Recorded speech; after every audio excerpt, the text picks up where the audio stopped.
vous savez, quand j'étais médecin aux urgences, les soirs de défaite, les urgences à Marseille se remplissaient beaucoup plus vite. Il a orchestré le rachat de l'Olympique de Marseille par Franck McCourt avant d'en devenir le président pendant 5 ans. Propulsé à la direction de la communication d'Euro Disney à tout juste 23 ans, il devient ensuite un des patrons du Club Med. Jacques-Henri Hérault, c'est une carrière unique entre business, sport et pression médiatique. J'étais celui qui devait être en première ligne face aux médias, face à la presse, même 23 ans. J'étais pas vraiment préparé. Je t'ai entendu dire que 5 ans de présidence de l'OM, ça équivaut à 50 ans d'espérance de vie en moins. C'est un job tellement intense, c'est un job tellement difficile que vous savez le jour où vous le prenez que voilà, c'est pas quelque chose que vous allez faire 10 ans. Il est aussi l'un des rares Français à avoir décroché un MBA à Harvard dans les années 90. Une expérience qui va transformer sa vision et l'amener à créer plusieurs boîtes dans les médias et le sport. Il créera notamment Sporever avec Patrick Chen, une des premières boîtes à rendre accessible le contenu sportif de match sur téléphone mobile. Et nous, on se disait qu'on devait faire partie des premiers acteurs à avoir les premiers sites internet dans le domaine du sport. Et ce qu'on fait, qui était assez osé en 2000, c'est qu'on envoie une équipe de 30 personnes à Sydney pour les Jeux Olympiques pour faire une émission de web télé.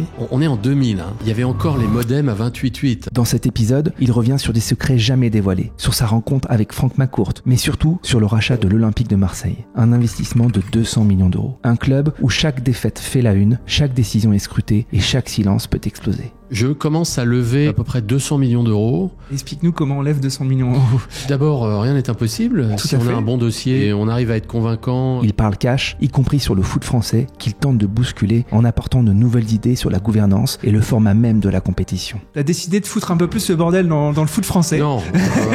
Je pense que on est devenu une ligue, pas de seconde zone, mais on est quand même clairement en dessous de nos 4 autres 10 concurrents du Big 5. On regarde beaucoup plus d'ailleurs en bas qu'en haut. Et donc c'est pour ça que pour moi, le grand absent du débat depuis plusieurs mois, c'est justement ça.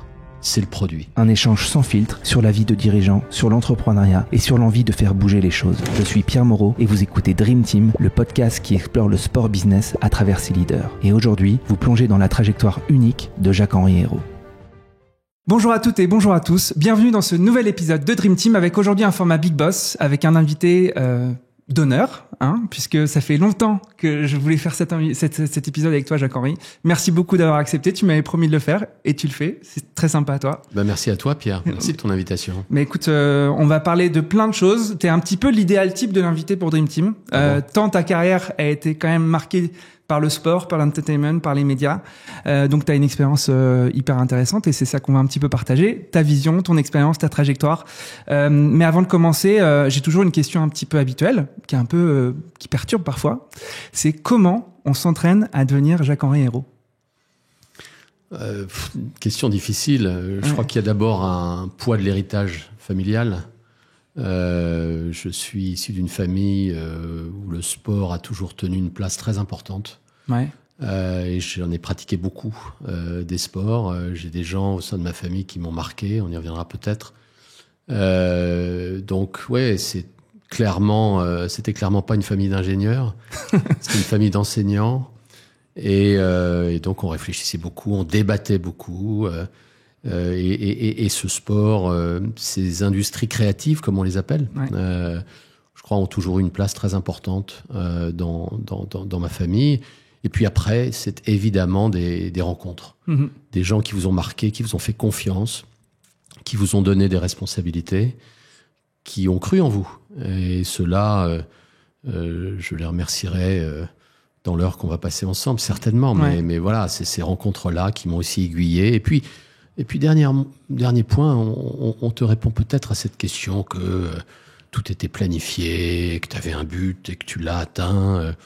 Je crois qu'il y a aussi une dose de hasard dans n'importe quel parcours. Et moi, il y a certaines décisions que j'ai prises, mais après vraiment des moments impromptus, des aléas, une conjonction de situations qui ont fait que je suis parti vers une voie. Voilà, il ne faut pas sous-estimer le poids de la chance et du hasard. C'est de la chance ou c'est de la réussite? C'est quelque chose que tu as provoqué?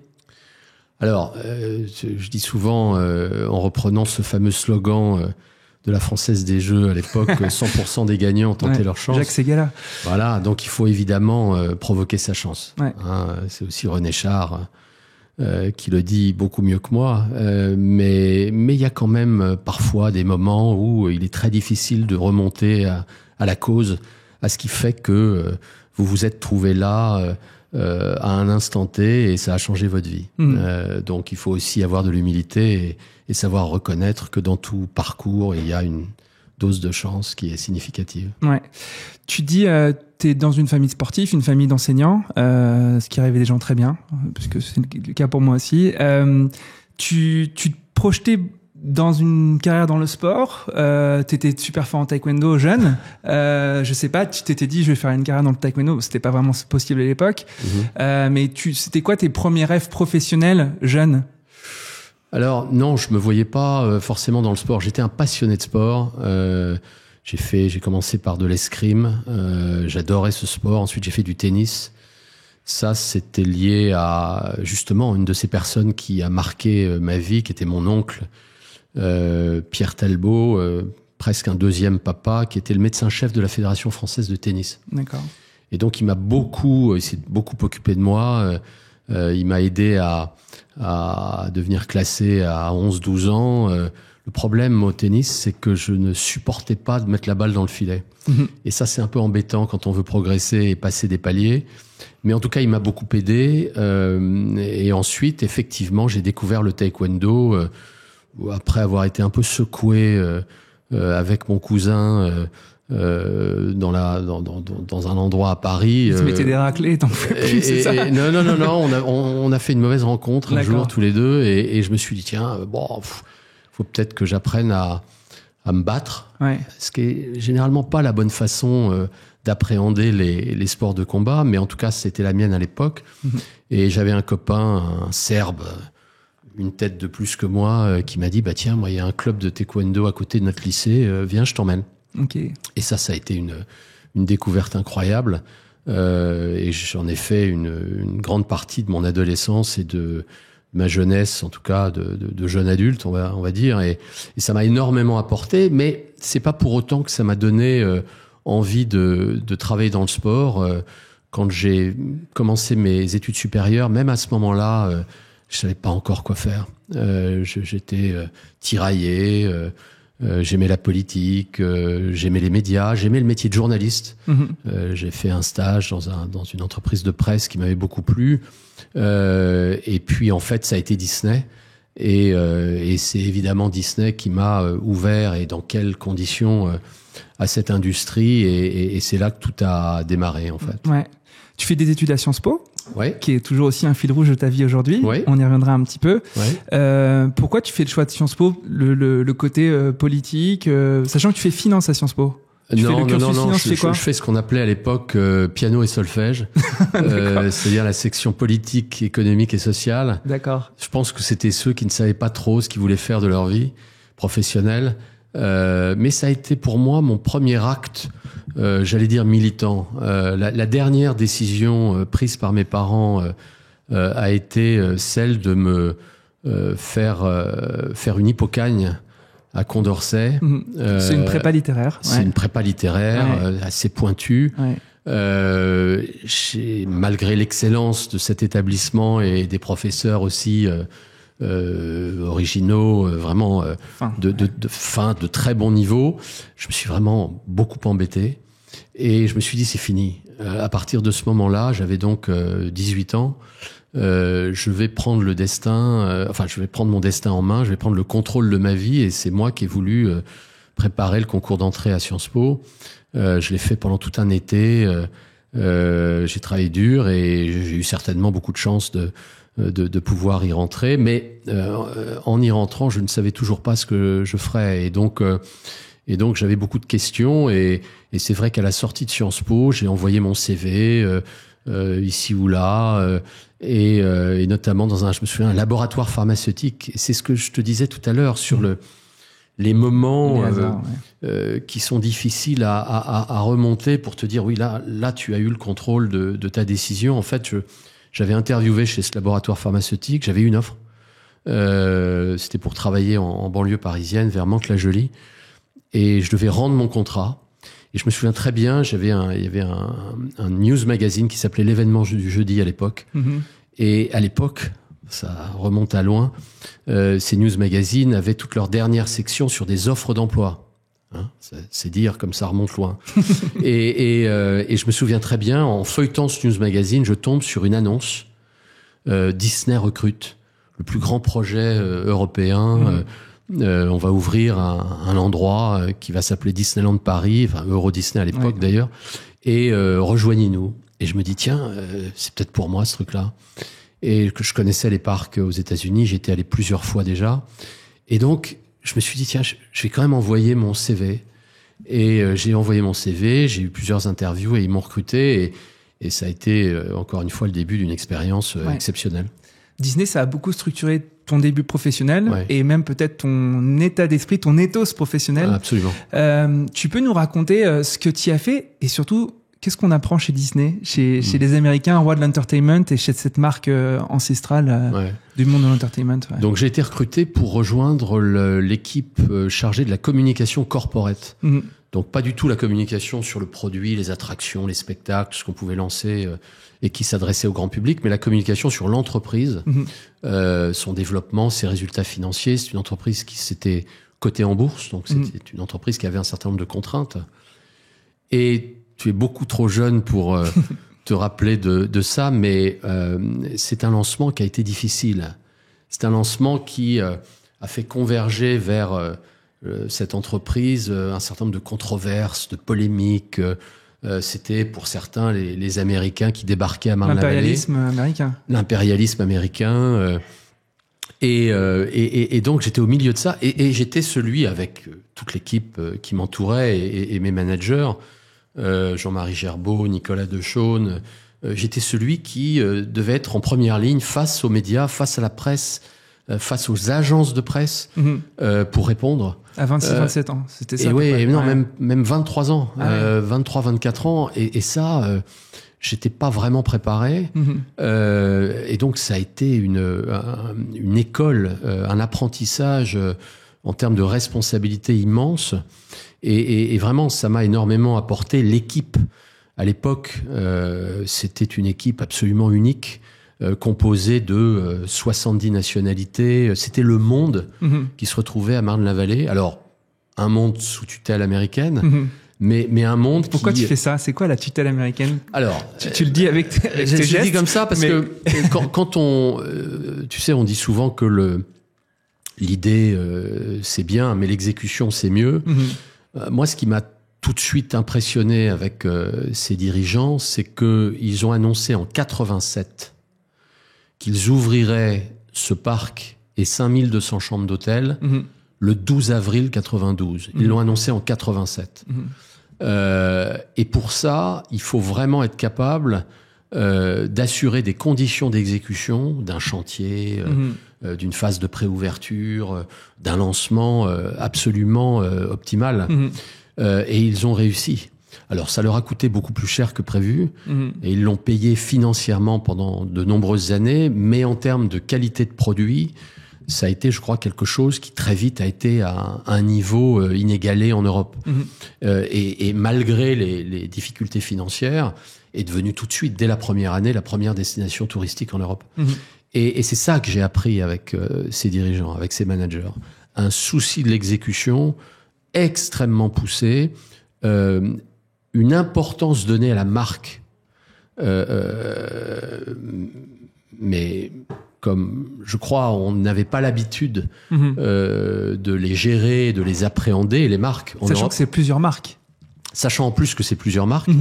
Mais voilà, c'était vraiment quelque chose...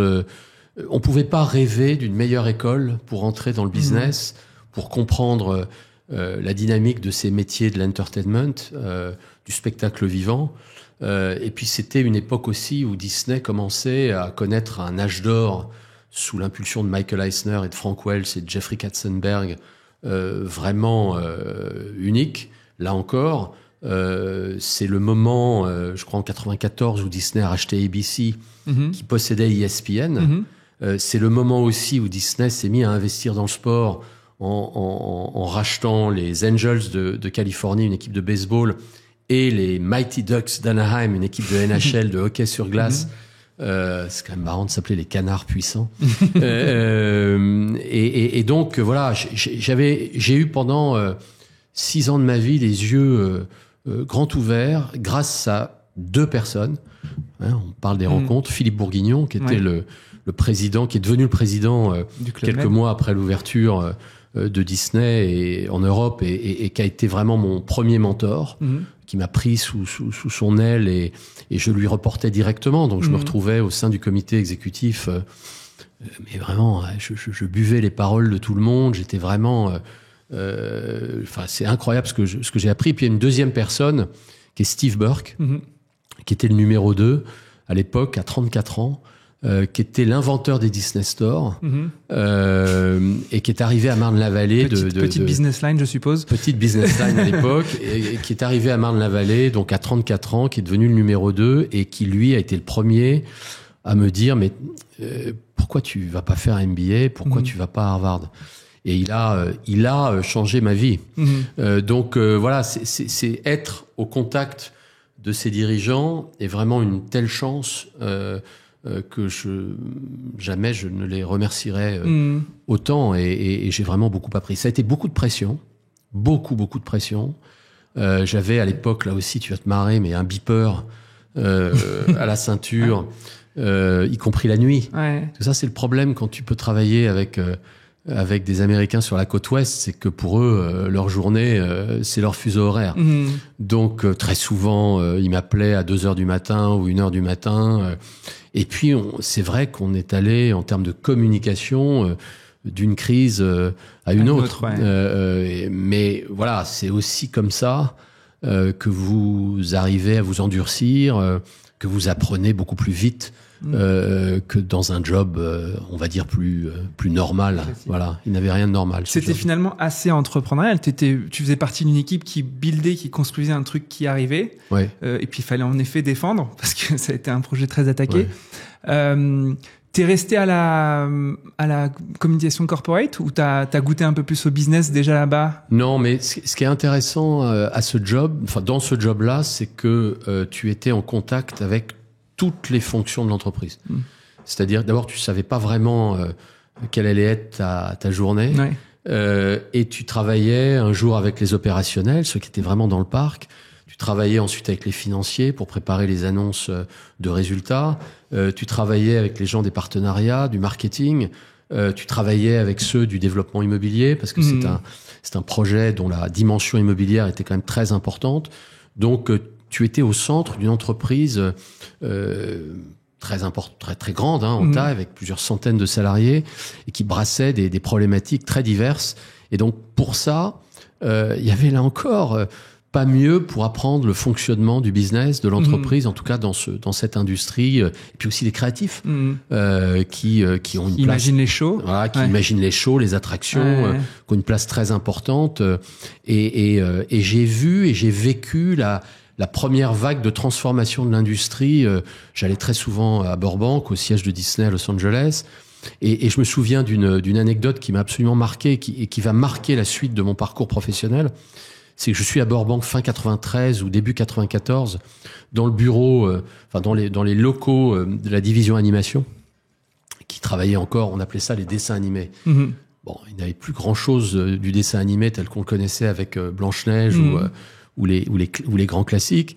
Et c'était le Roi Lion qui était en préparation. Et dans le Roi Lion, là encore, t'es trop jeune, mais tu as cette scène qui dure 2 ou 3 minutes de la cavalcade des gnous qui amène à la mort de Mufasa. Je vois très bien cette scène. Tu vois cette scène. J'ai des enfants maintenant, tu sais. Voilà. Et ben, il se trouve que cette scène a été la première filmée en 3D. D'accord. Et pour des animateurs qui avaient passé leur vie à dessiner planche après planche un long métrage, arriver avec 3 minutes conçues par ordinateur, c'était un vrai changement de modèle. Beaucoup d'ailleurs, parmi eux, quand on leur posait la question, te répondaient « Oh, ça va pas me remplacer. » Ça ne va pas me remplacer. Ouais. Je suis un animateur Disney, c'est le pinceau, c'est le crayon. Et donc, moi, j'ai été frappé par cette scène parce que je me suis dit que c'était là où allait aller cette industrie, en tout cas ce secteur de notre industrie. Et pendant ce temps-là, tu avais un génie qui s'appelle John Lasseter, qui crée Toy Story, qu'il a lancé quelques années après, du début à la fin, par ordinateur, en 3D. Et il se trouve, pour la petite histoire, que quelques années encore plus tard, il est devenu le patron des studios d'animation de Disney.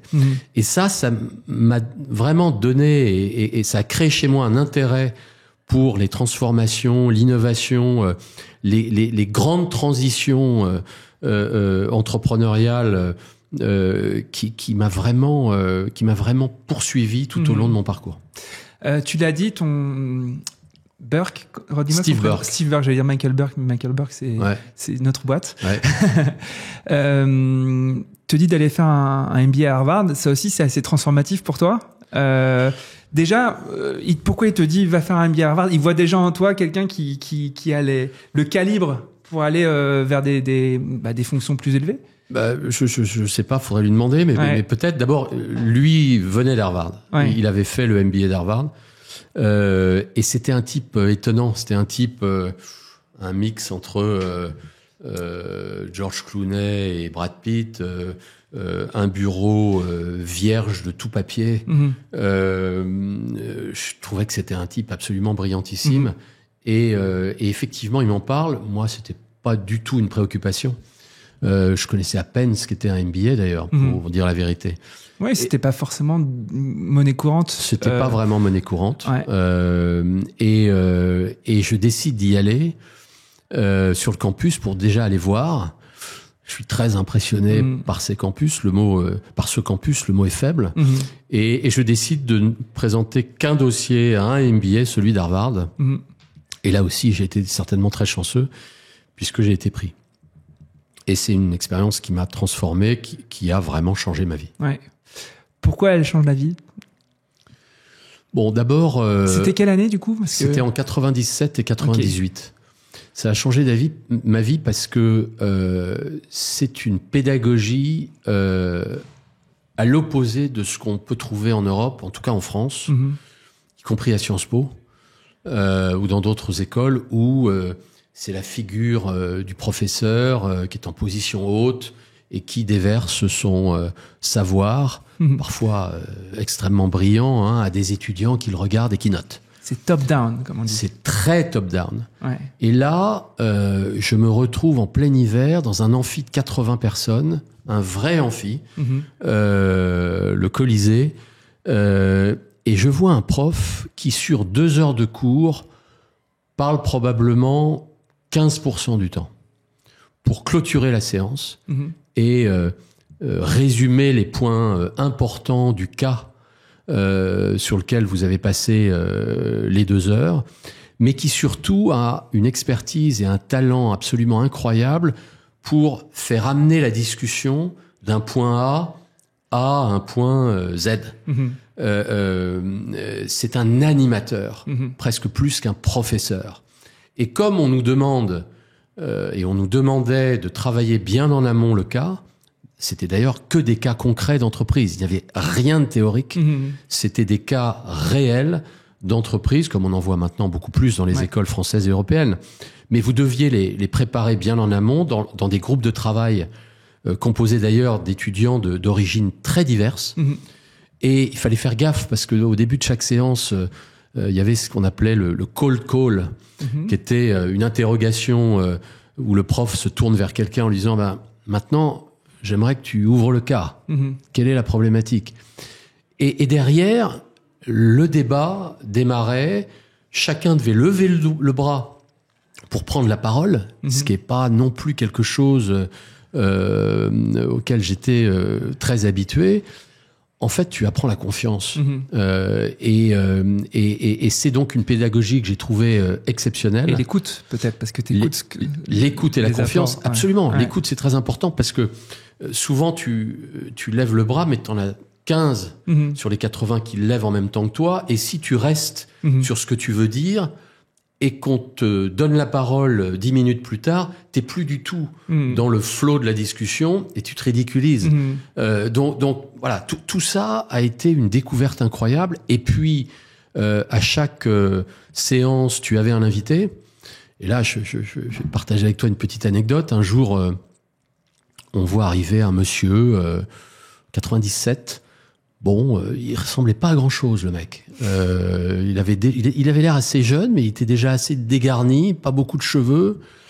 Et il venait parler de commerce électronique, en disant qu'il allait révolutionner le commerce en proposant d'acheter des biens et des produits sur Internet. C'était Jeff Bezos. Et je dois avouer que ça a été le début d'une très longue série d'entrepreneurs qui sont venus parler de leur expérience. Et vivre ça était surréaliste parce que d'abord, ils n'avaient aucune expérience du commerce. Aucune. Quelqu'un qui venait de la finance. Et donc, tu te disais, mais OK. Et qui avait modélisé... Et qui avait modélisé très absolument, en amont son modèle. Ouais. Très en amont ce que devait être le modèle d'Amazon, les aspects logistiques, la qualité de service, la place donnée aux clients. Et là, tu te disais, mais moi aussi, je peux peut-être faire un truc pour lequel j'ai zéro expérience. Et par la suite, évidemment, dans la révolution digitale telle qu'on la connaît, on s'aperçoit que les fondateurs de Airbnb n'avaient aucune expérience de l'industrie hôtelière. Les fondateurs d'Uber n'avaient aucune expérience de la mobilité ou de l'industrie des transports. Et donc ça a provoqué en moi un autre changement de logiciel qui est celui de l'entrepreneuriat. Parce qu'autant j'arrivais sur ce campus en me disant, tiens, on ne va me parler que de ces grosses boîtes américaines dont on nous parle en Europe tout le temps, Coca-Cola, Ford, Walmart, ça va être le règne de ces entreprises et je vais les découvrir. Tout le monde s'en foutait. Tout le monde n'avait qu'un mot à la bouche, c'était start-up, venture capital. Boston est un des hubs importants du capital risque aux États-Unis, entrepreneuriat, business plan. Et quand un grand banquier venait recruter en amphi, il y avait personne. Et quand un gros fonds de la Silicon Valley ou de Boston venait, l'amphi était plein. Et c'est là où j'ai vraiment disjoncté et où je me suis dit, en fait, c'est ça que je veux devenir, c'est un entrepreneur. Donc, Monsieur Burke qui t'envoie faire son MBA, il te retrouve et tu lui dis, je me casse de Disney parce que je veux être entrepreneur, c'est quoi le... Non, parce que il était reparti aux États-Unis. D'accord. Et donc, c'était un autre dirigeant c'était plus Philippe Bourguignon. Philippe Bourguignon était parti au Club Med. Et Steve était devenu le patron de Comcast, qui est le plus gros câble opérateur aux États-Unis. Ensuite, il a été le CEO d'NBC Universal. Vraiment, c'est devenu un monsieur des médias aux États-Unis. Et en fait, Philippe Bourguignon, qui m'avait aidé, y compris financièrement d'ailleurs, parce que j'avais pas de moyens financiers suffisants pour aller à Harvard et payer mes filles, tuition fee, il m'a dit, écoute, j'aimerais bien que vous veniez me rejoindre au Club Med. C'était pas vraiment ce que j'avais envie de faire, mais je me sentais redevable auprès de lui et j'ai passé 1 année et demie, 2 ans très sympa là-bas. Mais ce que je voulais, c'était entreprendre et vraiment lancer mon propre projet. Du coup, on vient sur le chapitre entrepreneurial. Tu lances Sporever avec Patrick Chen, avec un fonds qui est un peu à l'initiative aussi de ce projet. Tu peux nous expliquer ce que c'est cette rencontre? Moi, j'ai reçu Patrick Chen sur le podcast, super épisode d'ailleurs. Tu peux nous raconter un peu cette aventure Sporever et c'est le fait aussi que c'était quand même assez avant-gardiste finalement à l'époque. C'était, je pense que on peut dire que c'était très avant-gardiste. Donc on est en 2000. Un moment très favorable. Oui, bien sûr. Il faut aussi pas de bulle internet. Pas rouler des mécaniques en disant qu'on était les génies de l'entrepreneuriat dans le sport et les médias. C'était un moment très favorable où il y avait beaucoup d'argent, beaucoup de fonds de capital risque qui étaient prêts à investir dans des projets et des dirigeants et des entrepreneurs. Et là, l'idée en fait, c'était de voir que les technologies mobiles, le téléphone mobile et les réseaux haut débit allaient probablement révolutionner la consommation des contenus. Et que le sport allait certainement devenir une thématique très importante pour les opérateurs qui en feraient certainement une priorité dans les contenus proposés à leurs clients, à leur base d'abonnés, au moment du lancement de la 3G. C'était aussi le début d'Internet. C'était un moment où l'équipe n'avait pas de site Internet. On oublie un peu ça, mais c'est vrai que l'équipe était encore très concentrée sur le papier, et nous on se disait qu'on devait faire partie des premiers acteurs à avoir les premiers sites Internet dans le domaine du sport. Et ce qu'on fait, qui était assez osé en 2000, c'est qu'on envoie une équipe de 30 personnes à Sydney pour les Jeux Olympiques, pour faire une émission de web télé. On est en 2000, hein. Il y avait encore les modems à 28.8. Hein. Je pense que entre mon oncle, un copain et il devait y avoir 30 personnes qui pouvaient regarder ces émissions-là, qui étaient coupées à cause de sujets techniques. Mais on a démontré qu'on pouvait utiliser Internet pour en faire une destination pour les fans de sport qui pouvaient non seulement découvrir les dernières nouvelles, suivre les matchs de foot en direct, mais aussi avoir de l'image, des émissions de télévision, je mets des guillemets, via Internet. Et ça a été une aventure très intéressante, mais le vrai tournant de cette aventure Sporever, ça a été quand on rencontre les dirigeants d'Orange qui nous disent, bon, l'UMTS, pas un mot super sexy, va être lancé dans un an. Faut que tu m'éclaires. L'UMTS, c'est l'autre nom, le nom techno de la 3G, du premier réseau au débit proposé aux abonnés au téléphone mobile. Et ils nous disent, on veut faire du sport une vitrine de ce que ces réseaux au débit permettent de faire. Et donc, mais on ne sait pas comment s'y prendre. Est-ce que vous pourriez nous aider à bâtir toute une offre autour du sport? Et donc, on se met à acheter des droits. Et à l'époque, quand tu vas voir un Roland-Garros ou un Tour de France, ils te regardent un peu avec un air apeuré, parce qu'ils se disent, mais attends, moi, mes partenaires, ce sont les broadcasters, ce sont les télévisions, ce sont les diffuseurs. Qu'est-ce que tu es en train de me dire? Tu es en train de me dire que tu veux des droits pour le téléphone mobile? Un nouveau lot qu'ils n'avaient pas imaginé. Un nouveau lot qui était absolument pas proposé à cette époque. Et donc on leur explique que c'est un autre type d'usage. La force de ces opérateurs mobiles était quand même très importante. Ils avaient déjà des millions de clients. Et donc certains acceptent de nous céder ces lots pour les packager en contenu, et on est les premiers probablement au monde à proposer des matchs de foot en direct sur téléphone mobile, et on travaille sur Orange, on travaille avec l'Euroleague de basket, avec les Jeux Olympiques, avec le rugby, le tournoi Destination, évidemment la Ligue 1, le Top 14, et on travaille vraiment sur un produit très dédié, c'est-à-dire qu'on ne se contente pas de prendre le signal télé. C'est-à-dire qu'on demande à avoir accès à tout ce qu'on appelle les caméras divergées pour choisir celles qui vont permettre un confort de visionnage sur un petit écran bien meilleur. Donc les plans serrés. Et donc on fait un vrai travail de montage pour proposer aussi des séances en quasi-direct, qui est un lot qui existe toujours, qui a été le lot de Free pour la Ligue 1 jusqu'à récemment.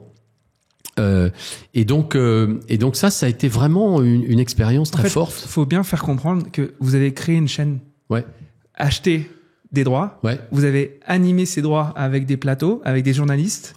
Donc vous avez peut-être un petit canal sur mobile, quoi. Enfin, je caricature, évidemment. Un tout petit canal, mais c'est ça, il devait y avoir 40 journalistes. Exactement. Et vous avez lancé aussi des journalistes qui ont fait carrière dans des médias plus traditionnels.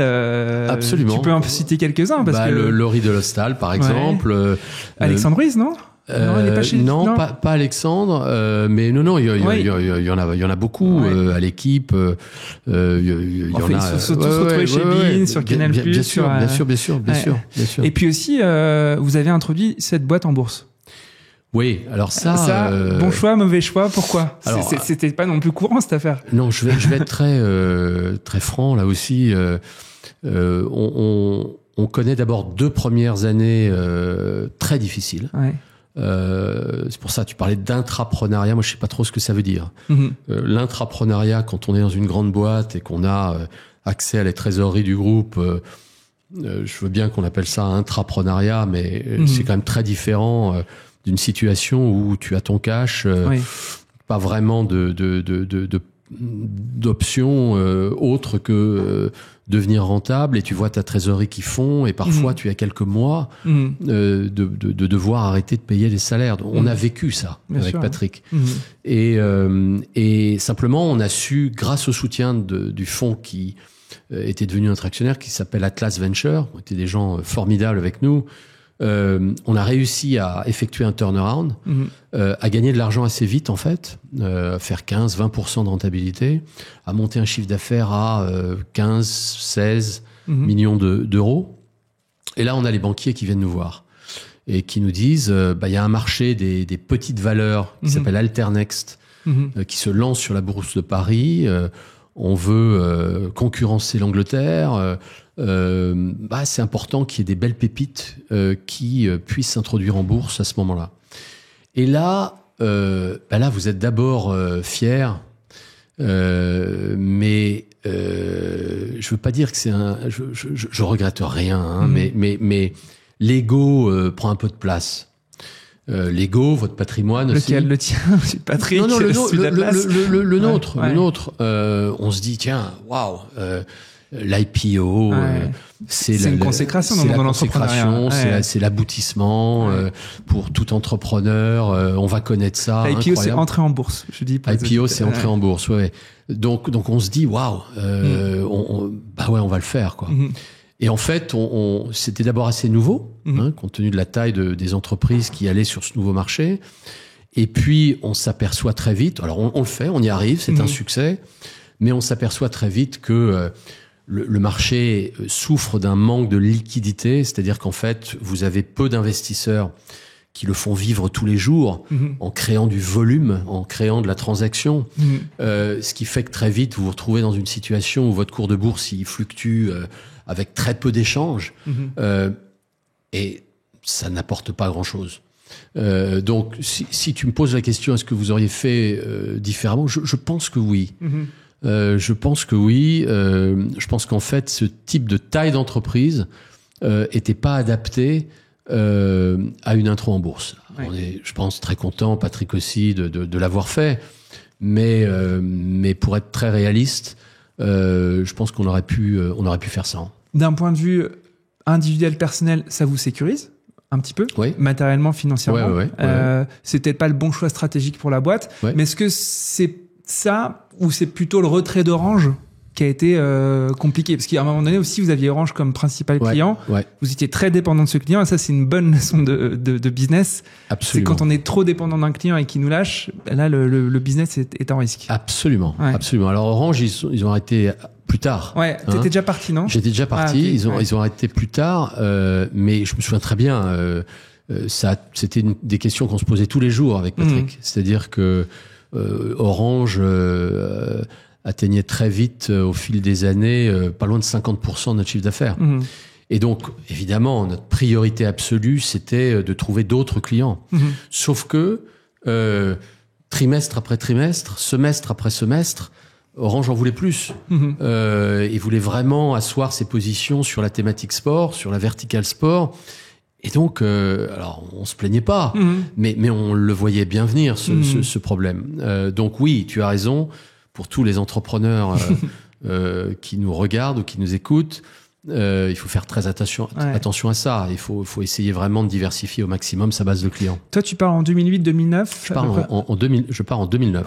Tu pars parce que cette introduction en bourse pas folle. C'est quoi la raison de ton départ ? Non, c'est pas la raison. Ça faisait 9 ans. C'est un beau cycle. Et c'est un long cycle. Et je pense que c'était une boîte qui avait atteint sa vitesse de croisière, qui était rentable, très rentable. Et franchement, je prenais un peu moins de plaisir. Et j'ai toujours pensé que c'était très important de prendre du plaisir dans son travail. Et donc, j'ai décidé de partir parce que j'ai été appelé par un fonds qui était aussi qui avait une participation dans les médias et le sport. Et donc, j'y vais. Et là, c'est l'aventure Paris Turf qui démarre. Donc tu te mets aux chevaux. Ouais. Je me mets aux courses de chevaux, mais là aussi. Mais donc c'est de nouveau un fonds qui t'appelle, ouais. Même histoire que Sport-Ever. Ouais. Comment ça se fait que tu sois dans les petits papiers de tous les fonds comme ça? Non, je suis pas dans les petits papiers de tous les fonds, mais je pense que bon, d'abord j'imagine, eu un processus concurrentiel. Ouais. J'étais pas le seul candidat, mais là, je pense que ce que j'avais fait pendant ces 9 années. Ouais. Était intéressant pour la problématique qui était celle de Paris Turf. Ouais. La problématique de Paris Turf, c'était qu'on avait là une marque ultra forte. Ouais, tu peux redire ce que c'est en termes de lectorat. Paris Turf, c'est ce qu'on appelle la Bible des turfistes. Ouais. Les turfistes, c'est plusieurs millions de personnes en France qui aiment les courses de chevaux. C'est aussi tout un écosystème avec des éleveurs, des entraîneurs, des jockeys, des drivers qui font vivre une vraie filière économique avec beaucoup d'emplois à la clé. Comme le PMU. Comme le PMU, exactement, qui est l'arme, le bras armé, on va dire, de cette filière hippique et qui propose des paris dans le monde physique. Les paris en ligne n'étaient pas encore autorisés. Je suis bien placé pour le savoir. Voilà.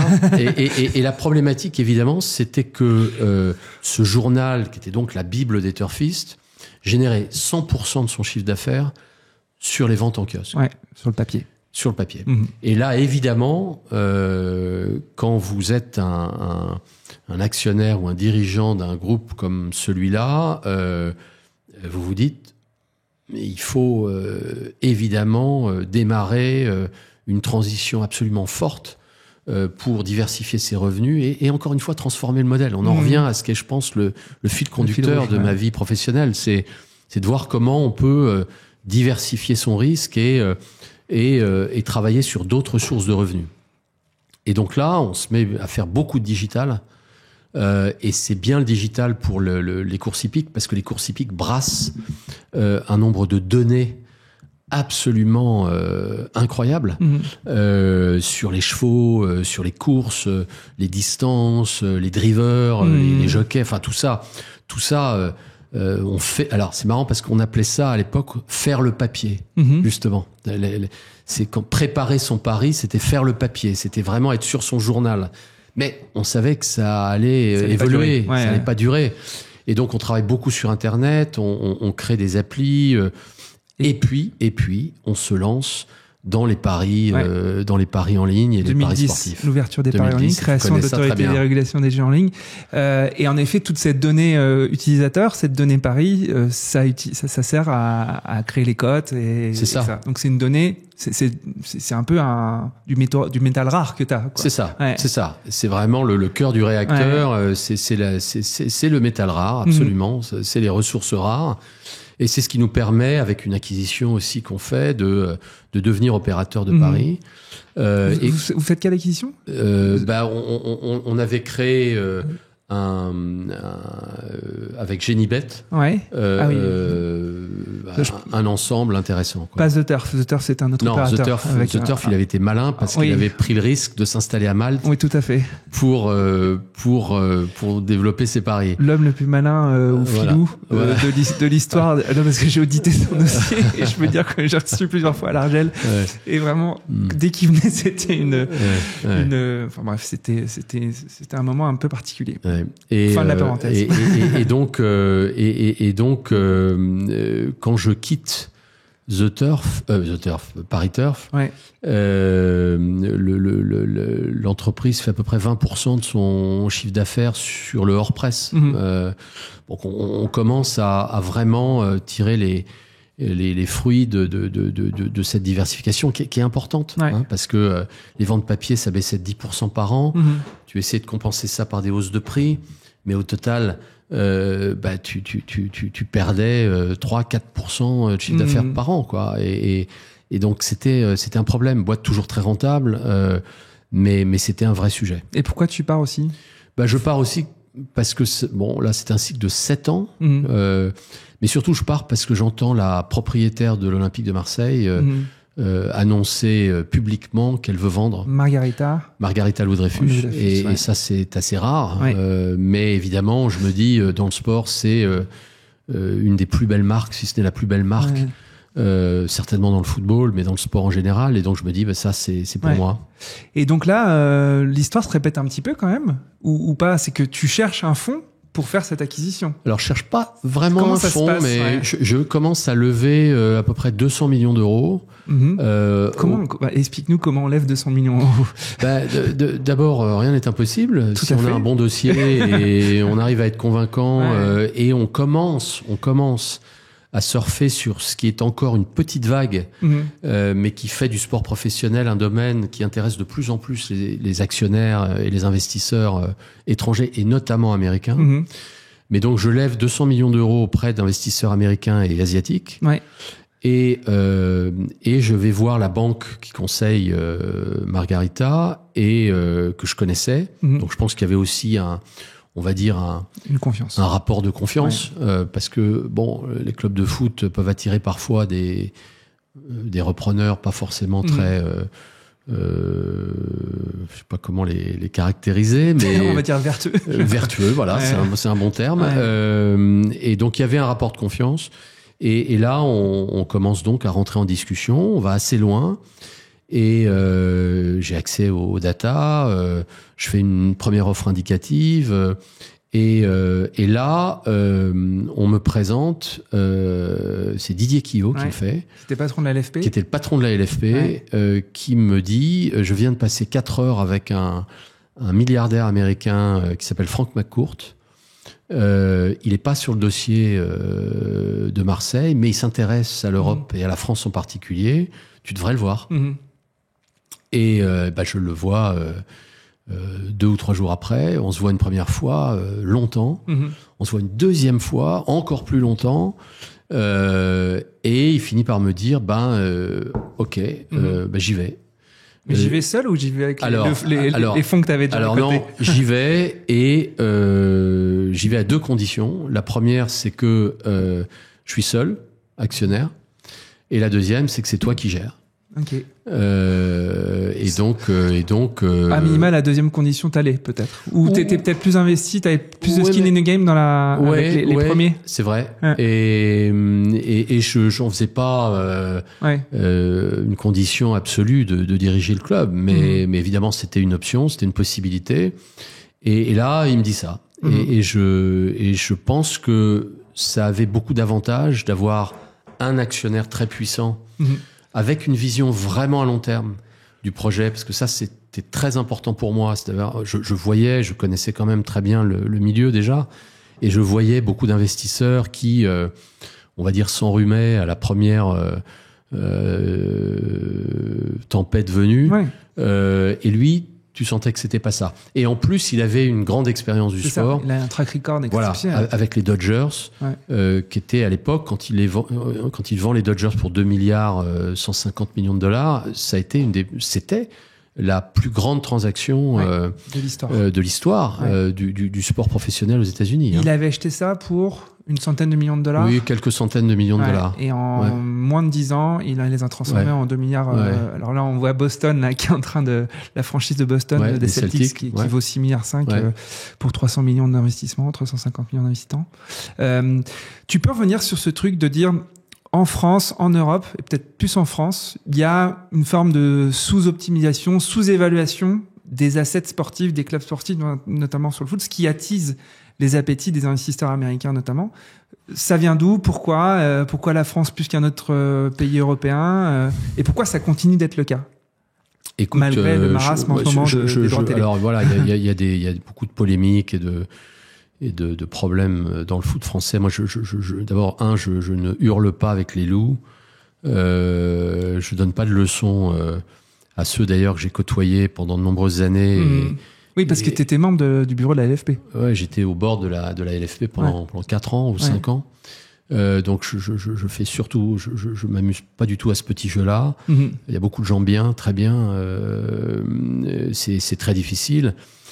Bon, je vais te donner quelques anecdotes pour essayer de répondre à ta question. Je suis là depuis 8 ou 10 mois.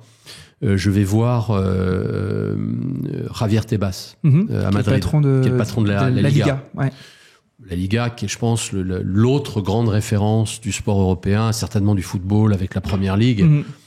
mais qui a connu peut-être même un développement plus rapide que la Première Ligue, notamment à l'étranger. Et il m'explique sa stratégie.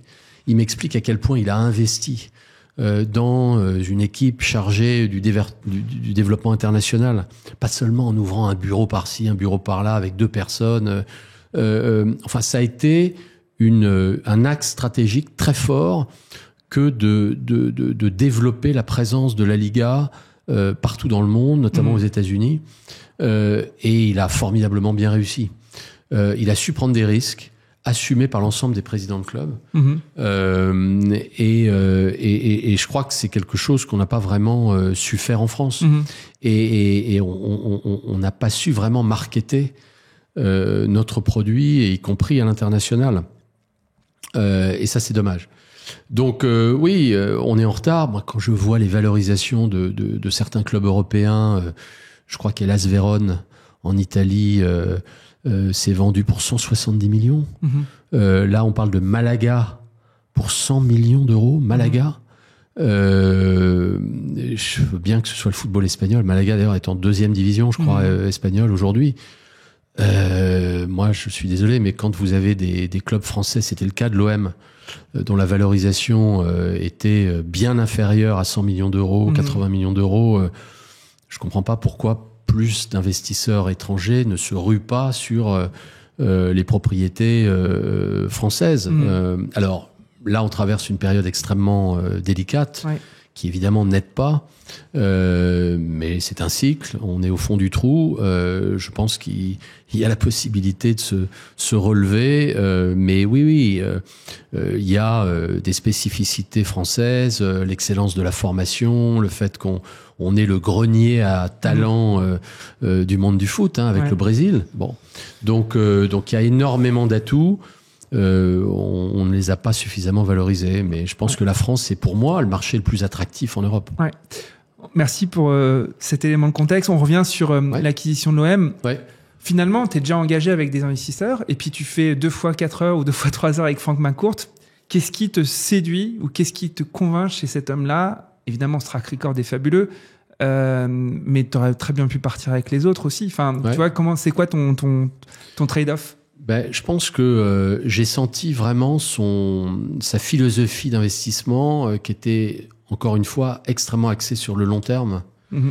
Et je le voyais pas du tout comme quelqu'un capable de prendre ses clics et ses claques, encore une fois, dès la première tempête venue. Et il l'a démontré. Donc, j'ai été impressionné par son analyse aussi de la situation. Je me souviens, la première discussion, il m'a fait un parallèle entre le PSG et l'OM et New York et Boston. Les rivalités, elles sont au cœur du pouvoir d'attraction du sport. Et là, il a commencé. Et au début, la première fois qu'il me dit ça, je fais qu'est-ce que vous voulez dire par là? Et là, il m'explique que New York, c'est la ville lumière, c'est la ville riche, ultra riche, c'est la ville des athlètes mariés aux stars de cinéma. Boston, c'est la ville ouvrière, c'est la ville plus pauvre, c'est la ville où le succès ne vous est pas servi sur un plateau, mais vous devez le mériter. Et vous le méritez par votre travail et les efforts et tout ce que vous y mettez. J'ai trouvé ça vachement bien. Moi, je connaissais très bien les États-Unis aussi, et ça m'a parlé quand il m'a donné cet exemple-là. Et donc, je crois, j'ai eu vraiment très vite la conviction que c'est. Alors, j'ai fait un peu de due diligence. J'ai appelé des gens que je connaissais aux États-Unis, évidemment. On en a discuté, mais j'ai tout de suite vu chez lui quelqu'un qui donnait les garanties. Voilà, ça c'est le mot important, suffisantes pour développer un projet à long terme. Et c'est quelqu'un qui en plus avait beaucoup d'humilité par rapport à cet investissement-là, en ne se présentant pas comme un expert du football européen, parce que ça aussi c'est ce que je redoutais. Quelqu'un qui commençait à développer un discours en me disant moi je connais le foot US, je connais la NBA ou je connais la MLS, je vois très bien ce que c'est que le foot européen. Pas du tout.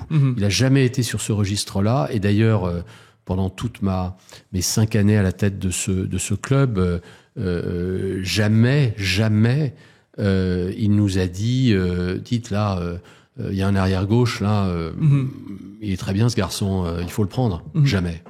Et ça, c'est un luxe. Je sais pas si on peut employer ce terme-là quand on dirige un club comme l'OM, mais c'est une chance, tiens, encore une fois, d'avoir un actionnaire, d'avoir un propriétaire qui comprend que le sportif doit être dirigé par des experts, et je me mets pas là-dedans, mais des directeurs sportifs, un coach, un manager qui va savoir faire les bons choix. Alors évidemment, attention, en termes financiers, il était très présent, très sharp, toujours à valider les enveloppes financières et les choix, mais il n'a jamais essayé de dire que oui, j'ai regardé le dernier match, l'ailier gauche là, pas top.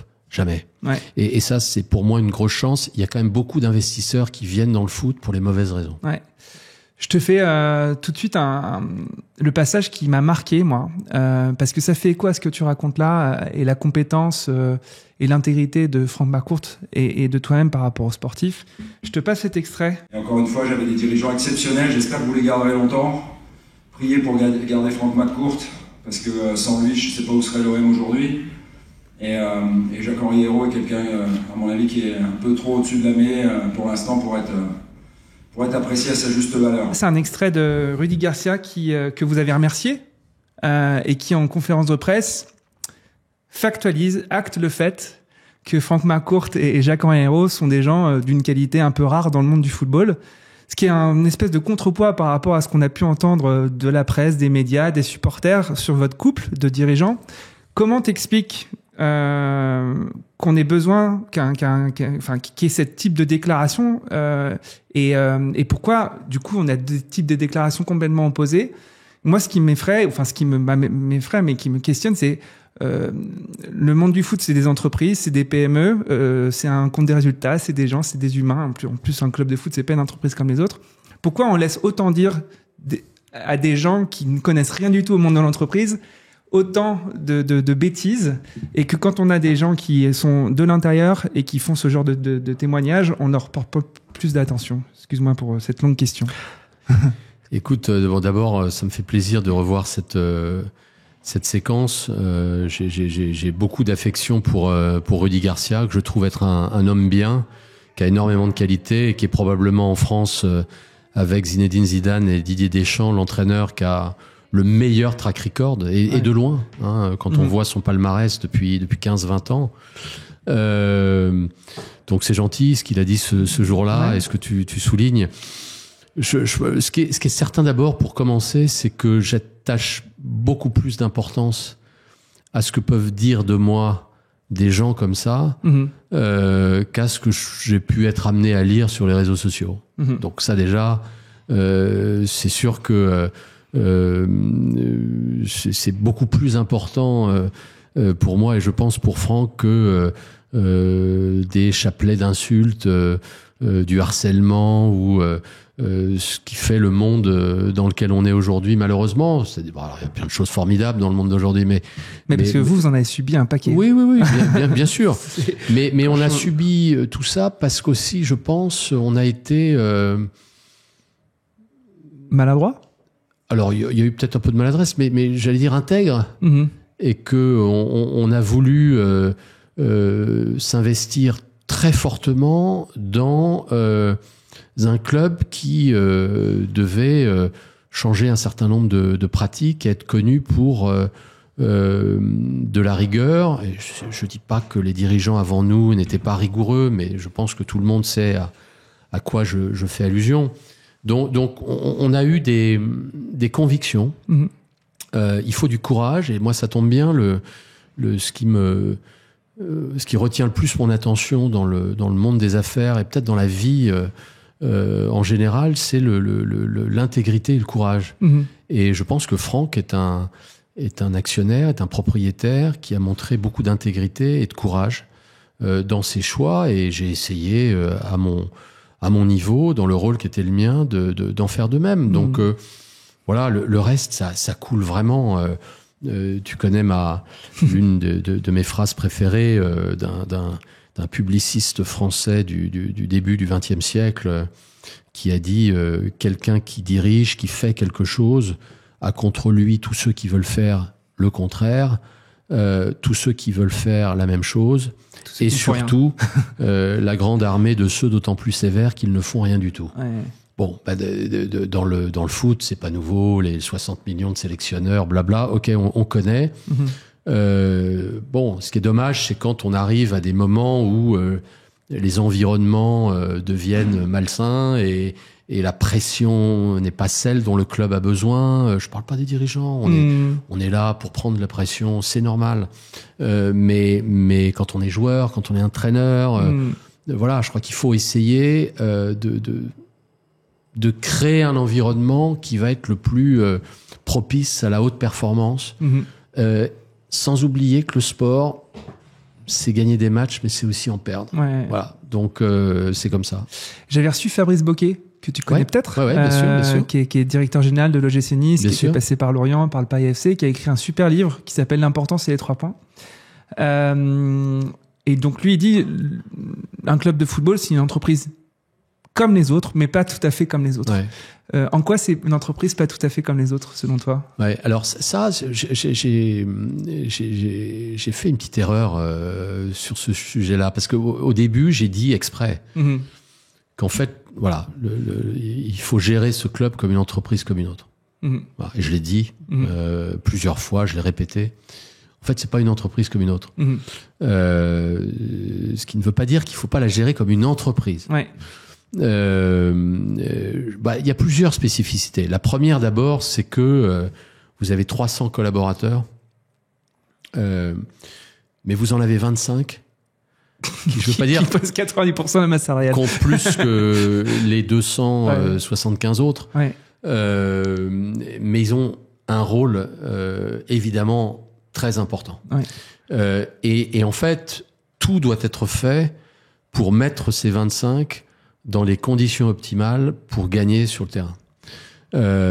Et ça, c'est difficile parce que si vous faites bien votre travail, vous devez aussi faire autre chose que gagner sur le terrain.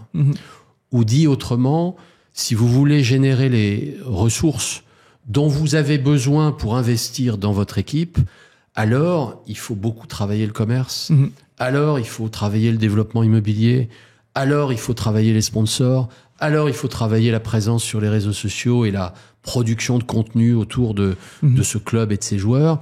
Et donc, ces collaborateurs qui font ça sont très importants aussi.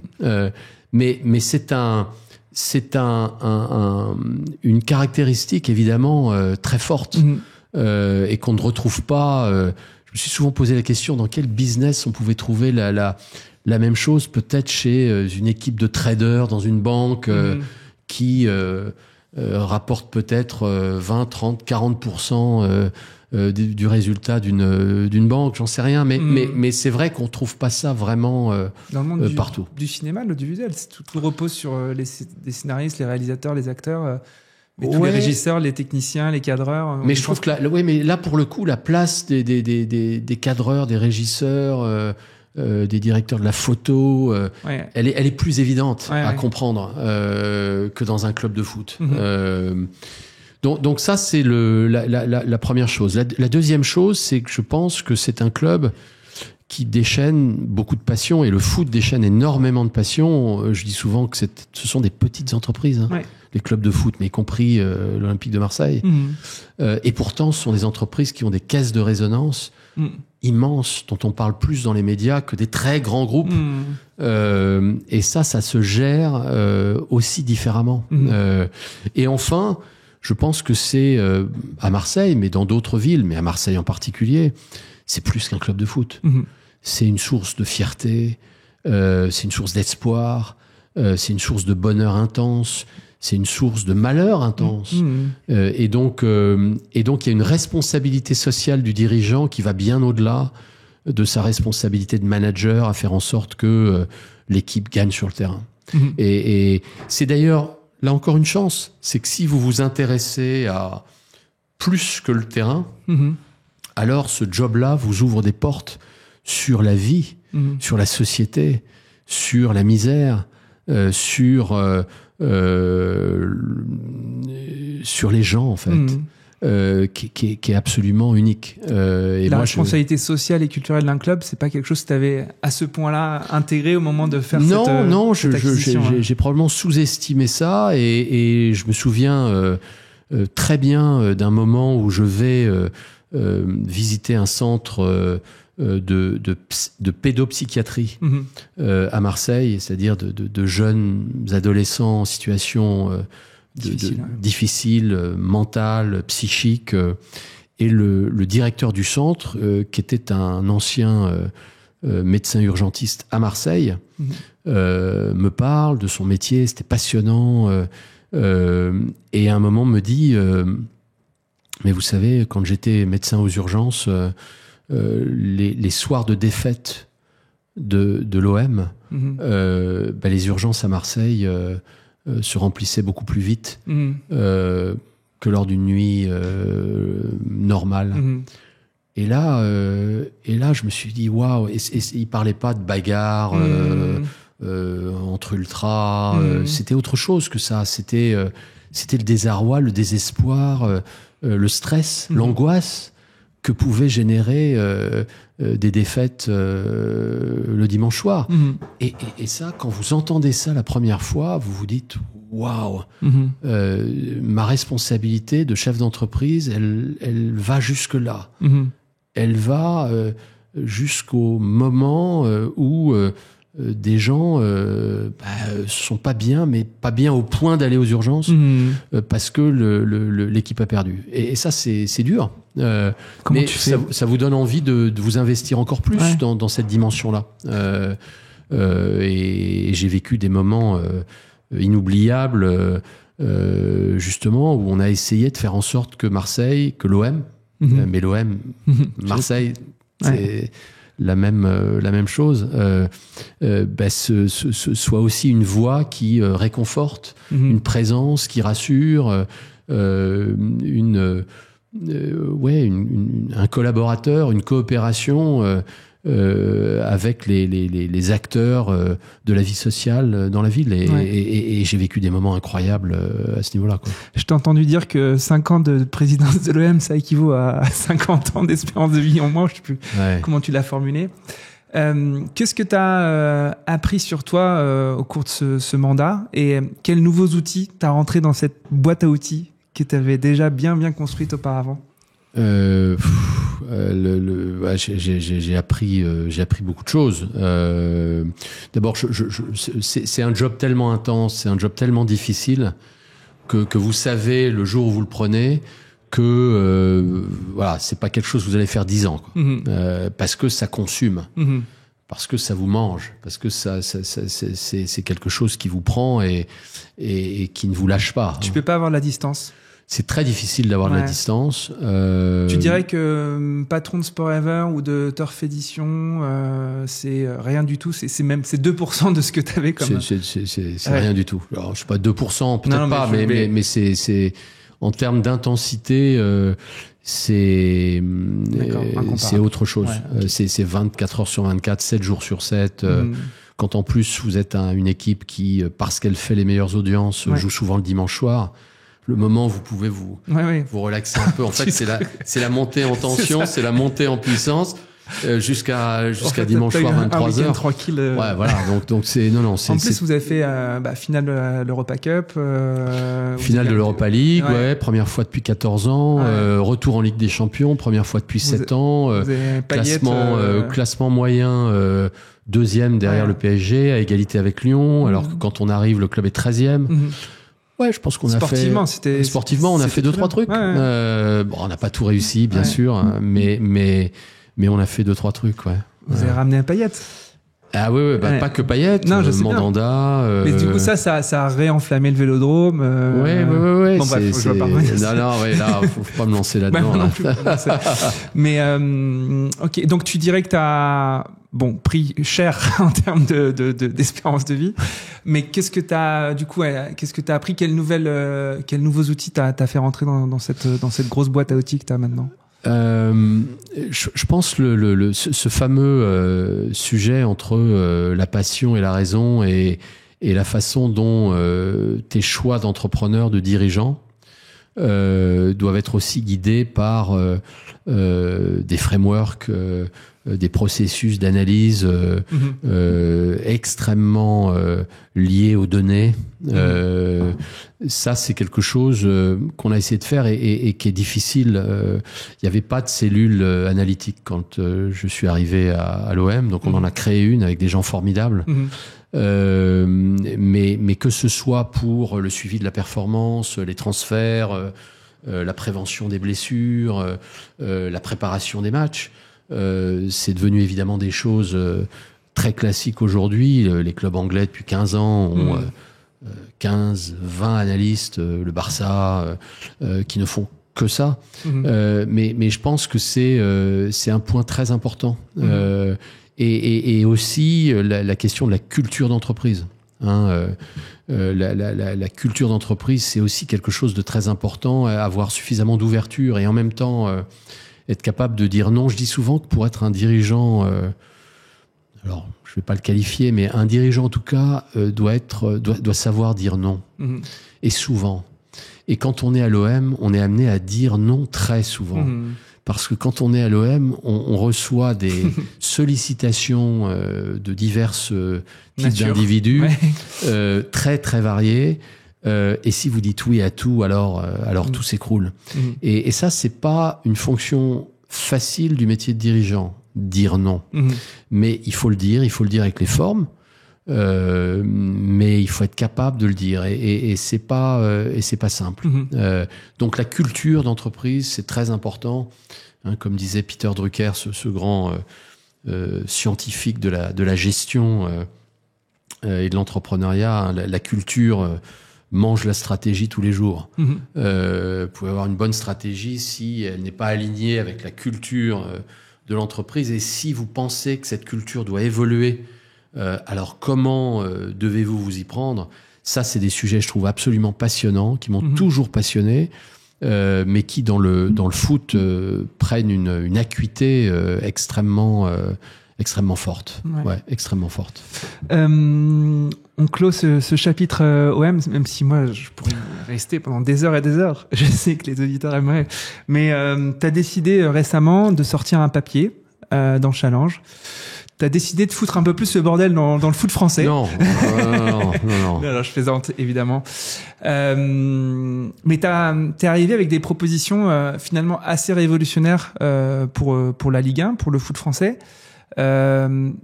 T'as toujours été un peu quand même un homme de produit, de marketing de l'offre, un petit peu, de réussir à s'assurer que l'offre est en adéquation avec les clients. T'es aussi un profil assez financier, je suppose que.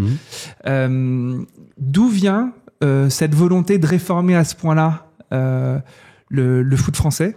Est-ce que tu peux nous donner un peu les 3-4 ingrédients de la formule que tu aimerais voir se développer? Ouais. Bah, la raison, c'est surtout pas, encore une fois, de faire la leçon à mes anciens collègues et aux gens de la Ligue qui sont qui font qui ont peut-être fait des erreurs, mais qui sont des gens bien. Et ma volonté, c'est de participer au débat, en fait, parce que je trouve que le débat, il y en a pas vraiment eu, à part de dire que ils sont tous nuls. Qu'il faut changer les têtes. Moi, j'ai pas entendu, y compris au moment de l'élection du président de la Ligue, j'ai pas entendu beaucoup d'histoires et d'idées, j'allais dire révolutionnaires. C'est pas le bon terme. En tout cas, il n'y avait pas vraiment de programme. Mais d'idées différentes. Se concentrer sur le produit. Qu'est-ce que j'ai entendu? Relancer la Coupe de la Ligue. Enfin bon, je veux bien, mais je pense qu'on va pas aller très loin avec ça. Donc la source de cette réflexion et du post que j'ai fait aussi sur LinkedIn qui est beaucoup plus long. Oui, c'est un papier de 9 pages. Hein. C'est pas anodin comme lecture. Elle revient à ce que j'ai partagé avec toi sur le Roi Lion et Disney. Je vois depuis plusieurs années les industries créatives se transformer. Et elles se transforment sous le coup des changements en matière d'usage. Parce que tout vient du consommateur, tout vient du fan, tout vient du client. Il y a un cas qui m'a toujours absolument frappé, c'est l'industrie musicale. L'industrie musicale, elle pique en chiffre d'affaires à 22 milliards en 99. 100% de ces 22 milliards viennent des ventes physiques. Ouais. D'accord ? Physiques. Ces ventes vont baisser sur 14 ans de 83%. D'accord ? Et pendant ce temps-là, il y a d'abord du téléchargement qui commence à prendre un peu de place, mais sans compenser évidemment la perte de volume de vente physique. Et puis, il y a le streaming qui apparaît et qui, là, devient au fil du temps de plus en plus important. Mais on met 21 ans avant de retrouver les volumes de 99. 21 ans. Ce que je veux dire par là, c'est que quand on voit les grandes transitions s'amorcer, alors on sait que ça va prendre plus de temps que prévu. C'est le mot de Bill Gates, on surestime toujours les changements à 2 ans, on les sous-estime à 10 ans. Mais malgré tout, il faut les accompagner dès le début. Et je pense que c'est ce qu'on n'a pas su faire. C'est ce qu'on a voulu faire avec Amazon.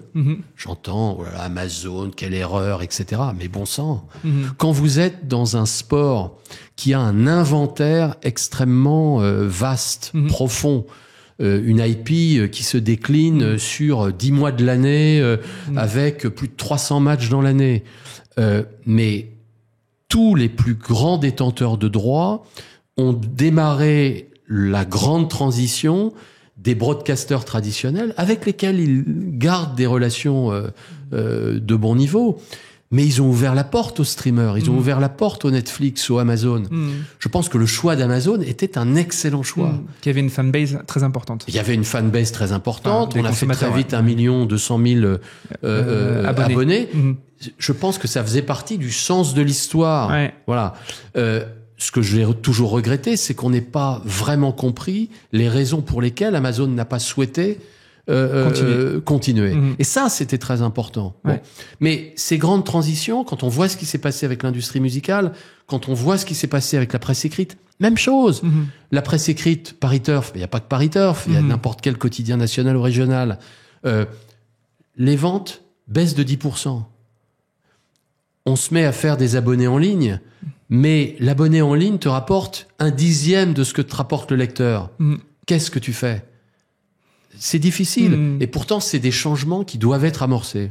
Et donc, je pense que là, on ne pourra vraiment amorcer un vrai changement et remonter la pente qu'avec une nouvelle formule. Un courage en matière de format. Et donc, cette formule, c'est quoi ? C'est 16 licences, CD, moyennant évidemment 50 millions, tu disais. Finance, j'ai dit 50 millions. 50 millions, c'est pas grand-chose. Hein. Les licences en MLS aux États-Unis, elles se vendent 500 millions de dollars. Hein. Bon, 50 millions, 16 licences à perpétuité.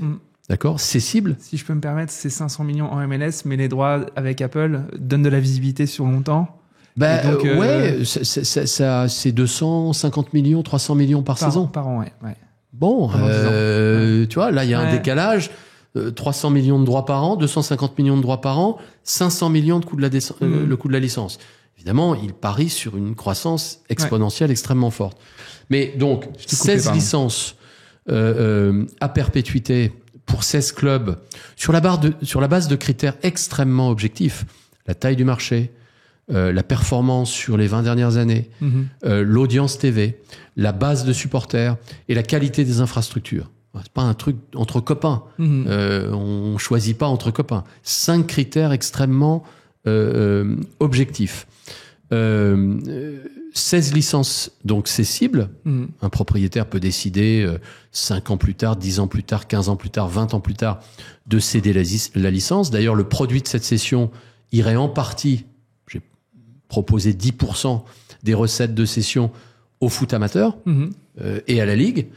Ça assure aussi un cash flow récurrent au foot amateur, parce que je pense qu'il faut le sauvegarder.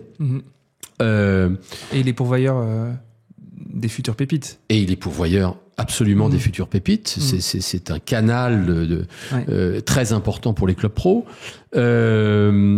Des playoffs. Des playoffs. Il faut rééquilibrer la concurrence.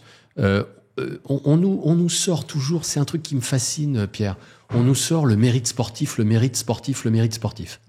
Ok, ça veut dire la chance, le mérite sportif, pour moi, ça veut dire donner sa chance à tout le monde. Bon. Le PSG a gagné 10 des 12 derniers titres en Ligue 1. En Espagne, 20 des 24 derniers titres, c'est le Real et le Barça. En Allemagne, 10 des 11 derniers titres, c'est le Bayern. Et en Italie, c'est à peu près la même chose. La Juve, 9 sur les 11 derniers ou un truc comme ça. Bon. C'est une blague. Bon, donc moi je pense qu'il faut aligner les intérêts de chacun. Et la seule façon d'aligner les intérêts de chacun, c'est que on ait ce système de licence à perpétuité.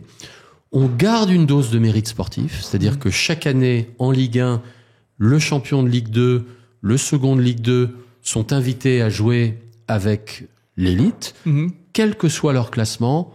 Ils retournent en Ligue 2 et ils sont remplacés par les nouveaux champions et vice-champions de Ligue 2. Les droits domestiques sont répartis à part égale. À part égale. C'est-à-dire que là aussi, on est chacun dans le même bateau. C'est pas le cas des droits internationaux. D'ailleurs, les places en compétition européenne sont données à la fin de la saison régulière pour quand même récompenser la régularité dans la performance. Et ensuite, ce sont les playoffs qui attribuent le titre de champion. Quand on regarde comment fonctionnent les playoffs dans les sports américains, on s'aperçoit qu'entre 20% et 36% du temps, selon la ligue professionnelle américaine, le gagnant est celui qui a gagné la saison, en tout cas qui a affiché le meilleur total en saison régulière. Donc ça permet de rééquilibrer la compétition, de donner plus d'intérêt aux fans. Et je pense que c'est vraiment vers cela qu'on doit tendre. Alors ça nécessite un peu de courage.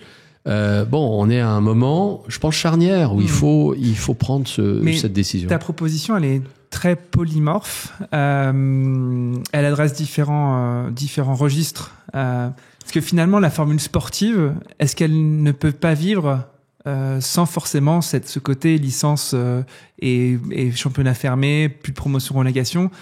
Finalement, on pourrait quand même avoir ce système de play-off et des 4 places européennes qualificatives en saison régulière, mais continuer à avoir le système de promotion-relégation classique. Est-ce que toi, tu veux pas essayer de régler à la fois le problème de l'appétence et l'attractivité de l'offre sportive, mais aussi du souci financier structurel des clubs? Mais bien sûr, bien sûr. Mais du coup, moi, je te réponds, les Allemands s'en sortent très bien avec ce... Ouais, peut-être. Qu'est-ce qui fait que les Allemands s'en sortent mieux que les Français? Moi, je pense que... quand on regarde le modèle français, ça, j'adore le modèle français, c'est un modèle qui génère 1,2 milliard d'euros de pertes l'année dernière. C'est un modèle qui, quand tu regardes sur les 20 dernières années, depuis 2000, quand tu regardes le résultat d'exploitation avant les transferts, je crois qu'il y a eu une saison à l'équilibre. Une saison à l'équilibre. Ça, c'est pas ce qui se passe en Allemagne. Tu dis bien. Et avant qu'on vienne des Allemands dans notre façon de gérer les clubs dans le même cadre d'exploitation, je pense qu'il se passera un peu de temps. C'est le championnat le plus déséquilibré d'Europe. Un club représente 34% des revenus de la Ligue. 34%. Record européen. C'est un championnat où les clubs ne sont pas propriétaires de leur stade. Parce que les stades sont souvent des partenariats publics-privés ruineux pour les municipalités, j'en sais quelque chose, et qui font que l'outil principal du spectacle, il est à la ville, il n'appartient pas au club. Et toi, tu avais négocié avec la ville de pouvoir exploiter l'Orange Arena Évidemment, du Vélodrome. parce que ça me semblait très important, et je crois sur les 2 dernières années, c'est plusieurs dizaines de millions d'euros qui ont été générés dans l'exploitation du stade en dehors des matchs de l'OM.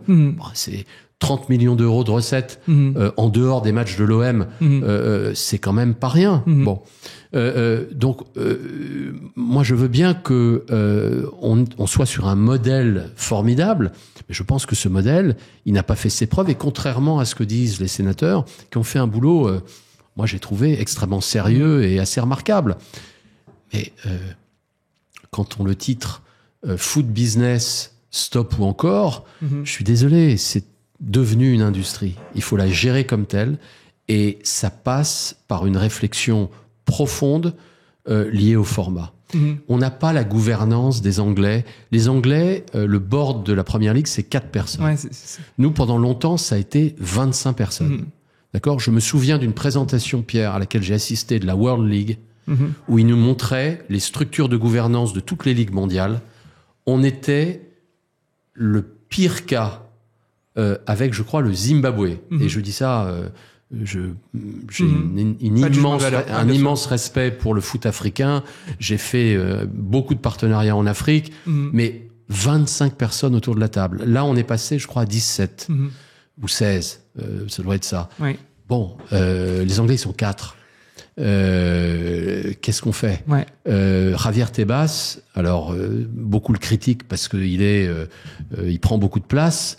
Enfin, il a géré la Liga avec une main de fer et c'est devenu un succès retentissant. Je pense que on est devenu une ligue, pas de seconde zone, mais on est quand même clairement en dessous de nos 4 autres 10 concurrents du Big 5. On regarde beaucoup plus d'ailleurs en bas qu'en haut. Hein. Et je pense que si on pense pouvoir les rattraper sur la base des mêmes recettes que celles que l'on a développées depuis 20 ans, je pense qu'on n'y arrivera pas. Et je pense qu'il faut être beaucoup plus innovant et pratiquer l'innovation radicale et pas l'innovation incrémentale. Ouais. En effet, c'est radical. J'ai eu la chance d'avoir Pierre Ferracci sur le podcast et j'ai revu récemment. Lui, je pense qu'il partage ton point de vue sur déjà la gouvernance. Et pourquoi on peut pas s'attaquer déjà à la gouvernance? Et toi, tu veux vraiment cette radicalité? Parce que comment elle peut passer cette radicalité quand t'as un Nasser qui représente 34% et comme on l'a vu, il campe sur ses positions parce qu'il a structuré aussi des rapports de force qui lui sont favorables, même s'ils ont lourdement investi et que le foot français serait pas ce qu'il est aujourd'hui sans le Qatar. C'est ce que j'allais dire. Mais comment il pourrait accepter ça? Et déjà, est-ce qu'il n'y a pas déjà une espèce de regard? Les dirigeants français doivent se regarder aussi dans le blanc des yeux sur cette gouvernance. Alors, oui, et la gouvernance, ça fait partie des sujets qu'il faut évidemment mettre sur la table.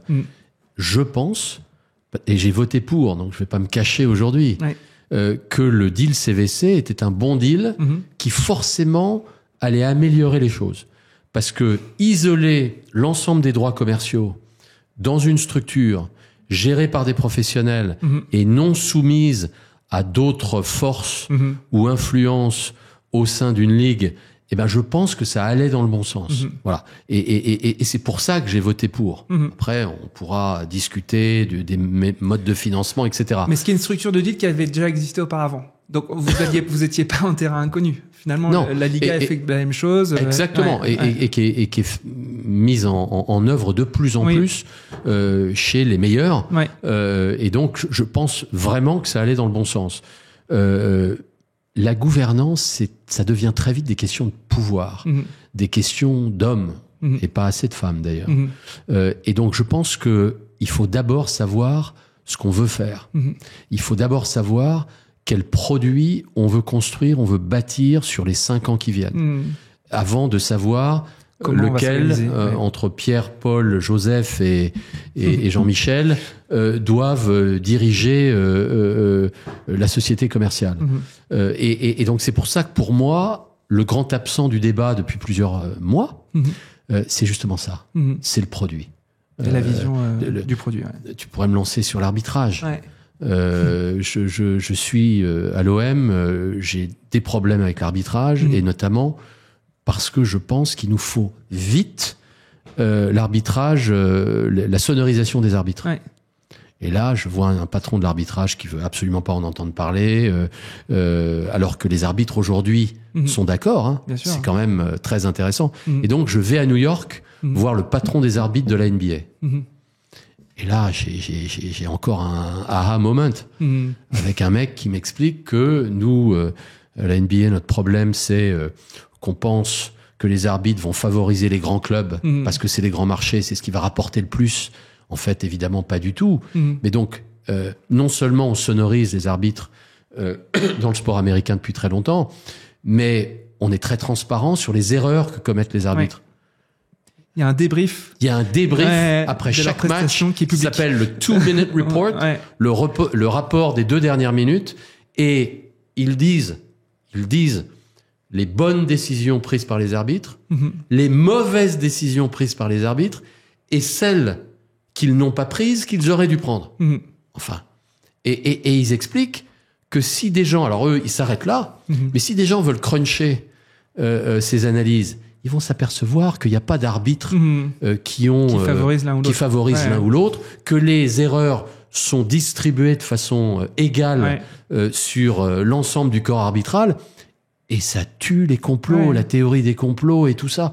On a besoin de ça. Bien et sûr. quand je vois le rugby, qui depuis 2007 le fait. a sonorisé les arbitres, moi je prends un pied dingue quand je vois un match de rugby, que je vois un problème et que j'entends l'arbitre parler à ses assistants à la VAR et le faire ensuite devant tout le monde. Enfin, Et d'un point de vue contenu et performance social média de ces contenus, c'est génial en plus. Ça a que des vertus. Mais moi, tu prêches un converti sur ça. Ça n'a que des vertus.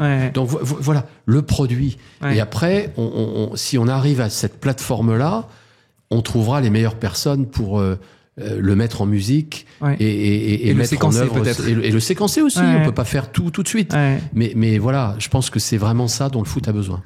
Là, on arrive à une période un petit peu charnière. Alors oui, ce problème aujourd'hui de la LFP qui peut-être qui pourra faire écho à tes propositions, les projets de la NBA en Europe qui ouvrent aussi peut-être une boîte de Pandore, l'avènement de nouvelles compétitions, la Kings League, la Baller League, qui en fait reprennent cet héritage footballistique, mais en fait en transformant complètement les règles, les logiques de diffusion, les règles. On peut aussi citer Patrick Mouratoglou qui avait lancé l'Ultimate Tennis Showdown avec des règles complètement nouvelles. TGL dans le golf. TGL dans le golf, mais Patrick Mouratoglou est finalement un des grands précurseurs de l'avènement de ces modèles. Absolument. Et surtout, la réussite de la nouvelle formule de la Ligue des Champions, dont tu as été un petit peu aussi un des artisans. En tout cas, tu étais dans le cercle des gens qui ont validé ce modèle. Est-ce que tu penses que ce projet que tu portes pour la Ligue 1, c'est le bon niveau et qu'il faut pas tout de suite du coup surfer sur un niveau européen et avoir ce niveau européen? Alors, on va aller sur la Ligue fermée, je vais me faire taper dessus, mais c'est vers ça, vers quoi on tend, et surtout avec ce format qu'il faut changer. En tout cas, là, tu poses vraiment la question clé. Quand je disais tout à l'heure qu'on assiste à une évolution majeure dans les usages, on voit aussi des nouveaux sports émerger. On voit les plus jeunes se détourner des sports universels qui n'ont pas changé depuis des décennies. Et donc, je pense que le moment est propice à une remise en question du modèle et à un changement de format. Ce que tu cites avec la Kings League, par exemple, c'est passionnant. Alors, c'est très drôle. J'ai vu ces dernières déclarations à Gérald Piquet où il dit, nous on n'est pas du football. Il disait pas ça au tout début. C'est intéressant comme narration. Mais le fait est que c'est quand même passionnant de voir comment il a introduit des règles qui sont des règles très fun, qui plaisent visiblement aux jeunes. On verra ce que ça deviendra, la Kings League. Mais qui, en tout cas, nous questionnent dans notre façon, à nous, dirigeants du football, présent ou passé, peu importe, de penser notre sport. Et je parlais du TGL dans le golf, c'est la même chose.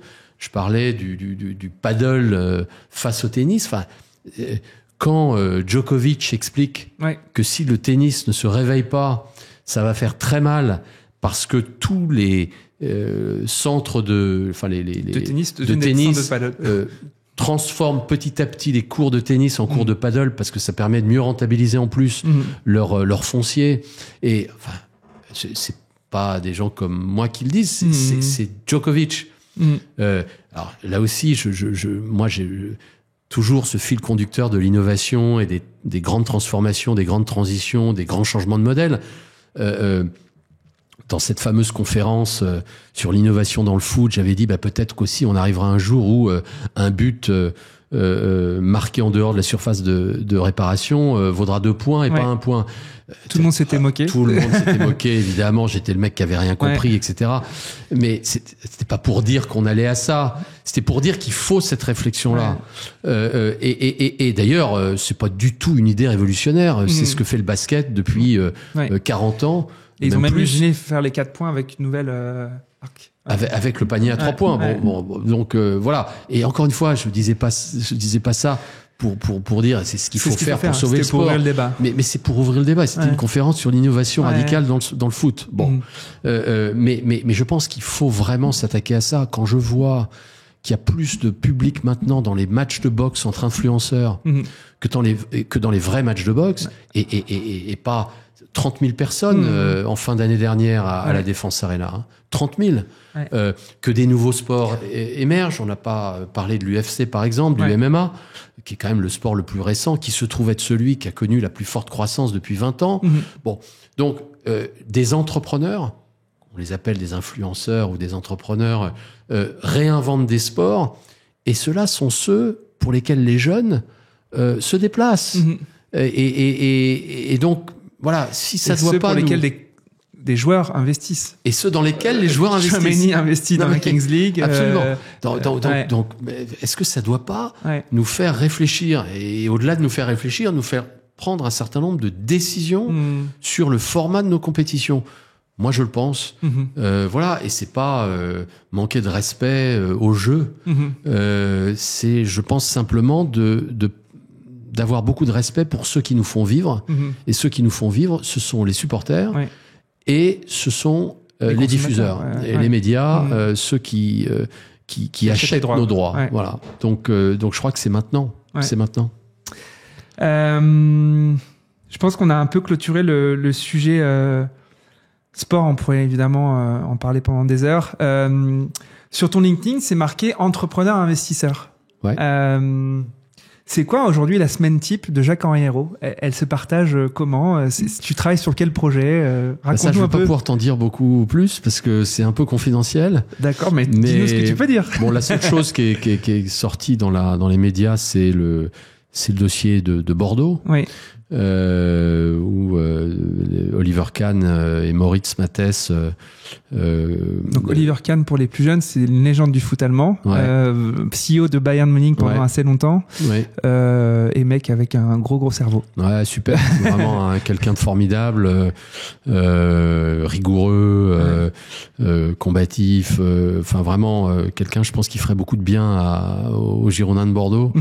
Peut-être qu'on peut prendre 2 minutes pour expliquer la situation des Girondins. Ils sont en N2, mais ils sont sous le coup d'une liquidation. Non, alors ils sont les Girondins sont effectivement en N2. Ils sont en redressement judiciaire et discuté aujourd'hui un plan de continuation qui vise à étaler le montant des dettes du club sur plusieurs années. Ce plan devra être validé par le tribunal de commerce, et s'il n'est pas validé par le tribunal de commerce, des acheteurs pourront proposer un montant pour reprendre les actifs du club.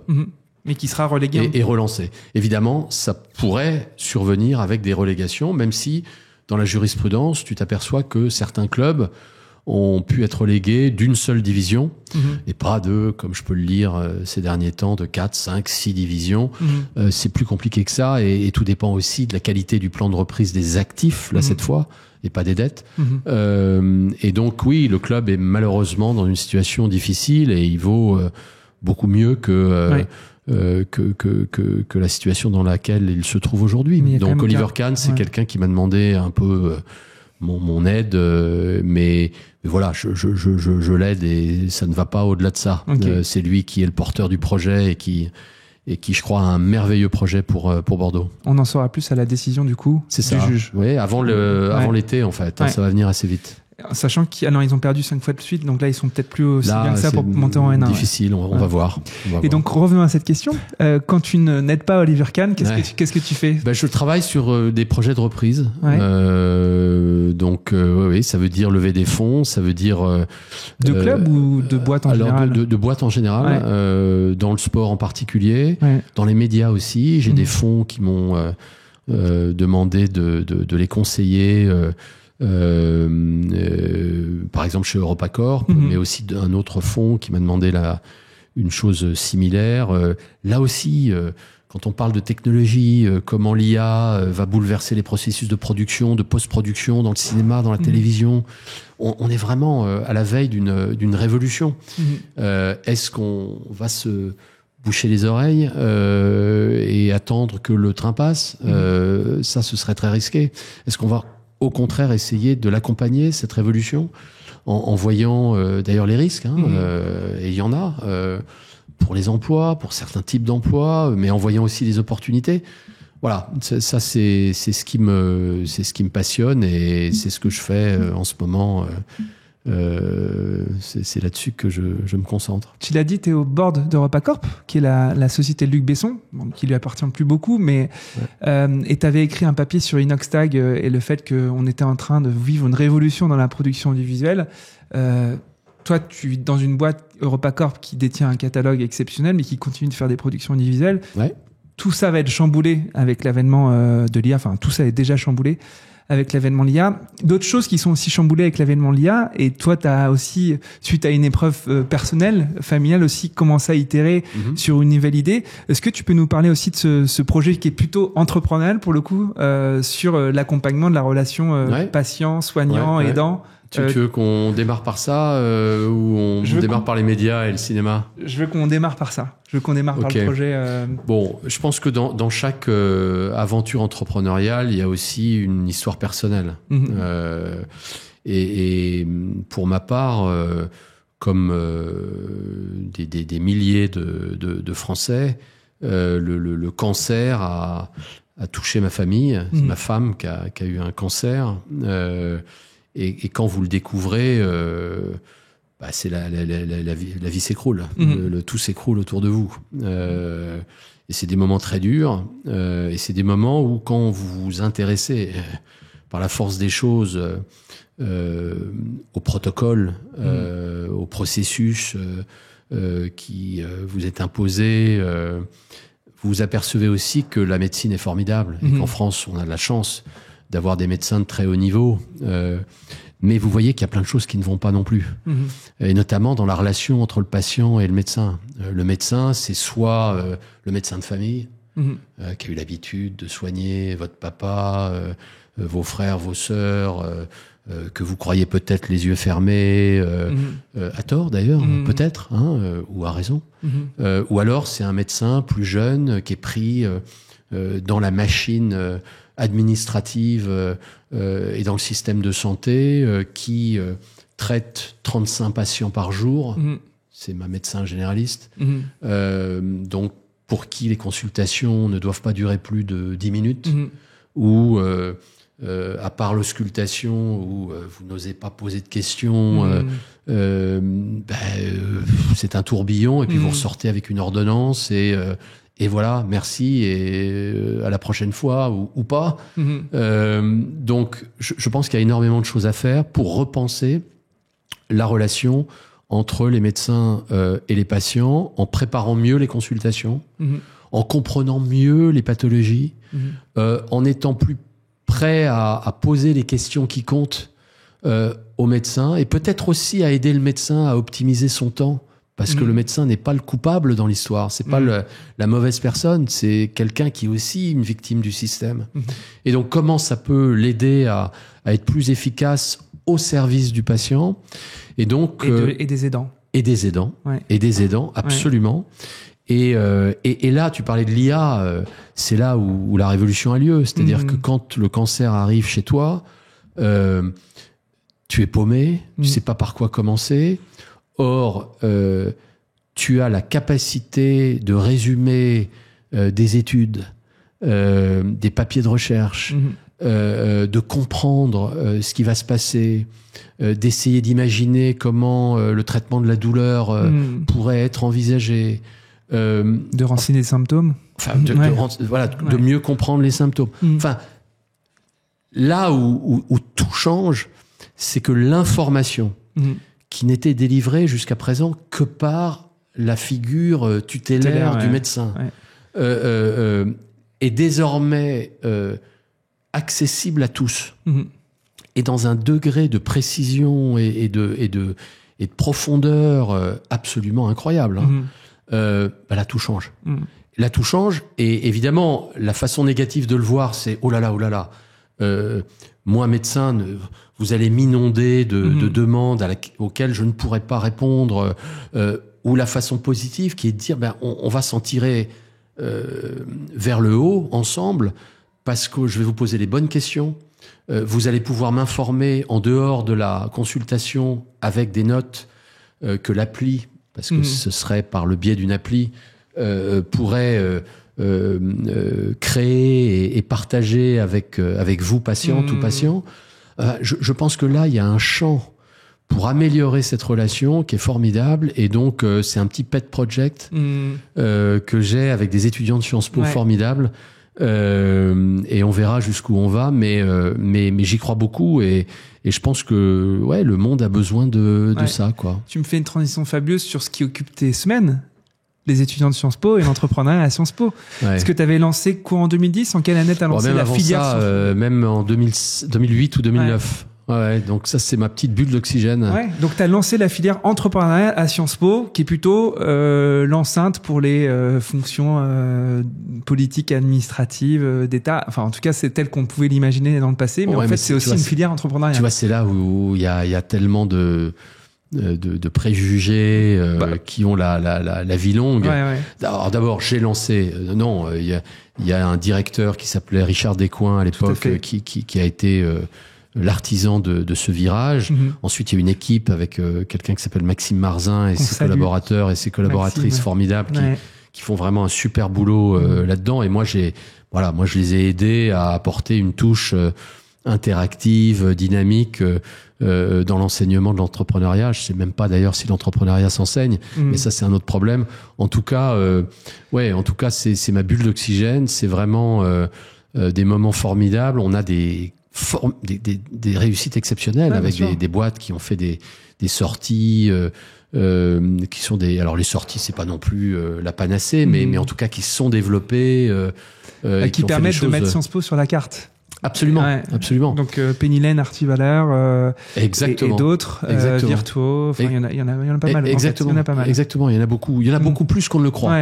Voilà. Et d'ailleurs, je tombais récemment sur un screenshot d'une étude qui est parue sur les équipes de fondateurs du Y Combinator. Y Combinator pour nos...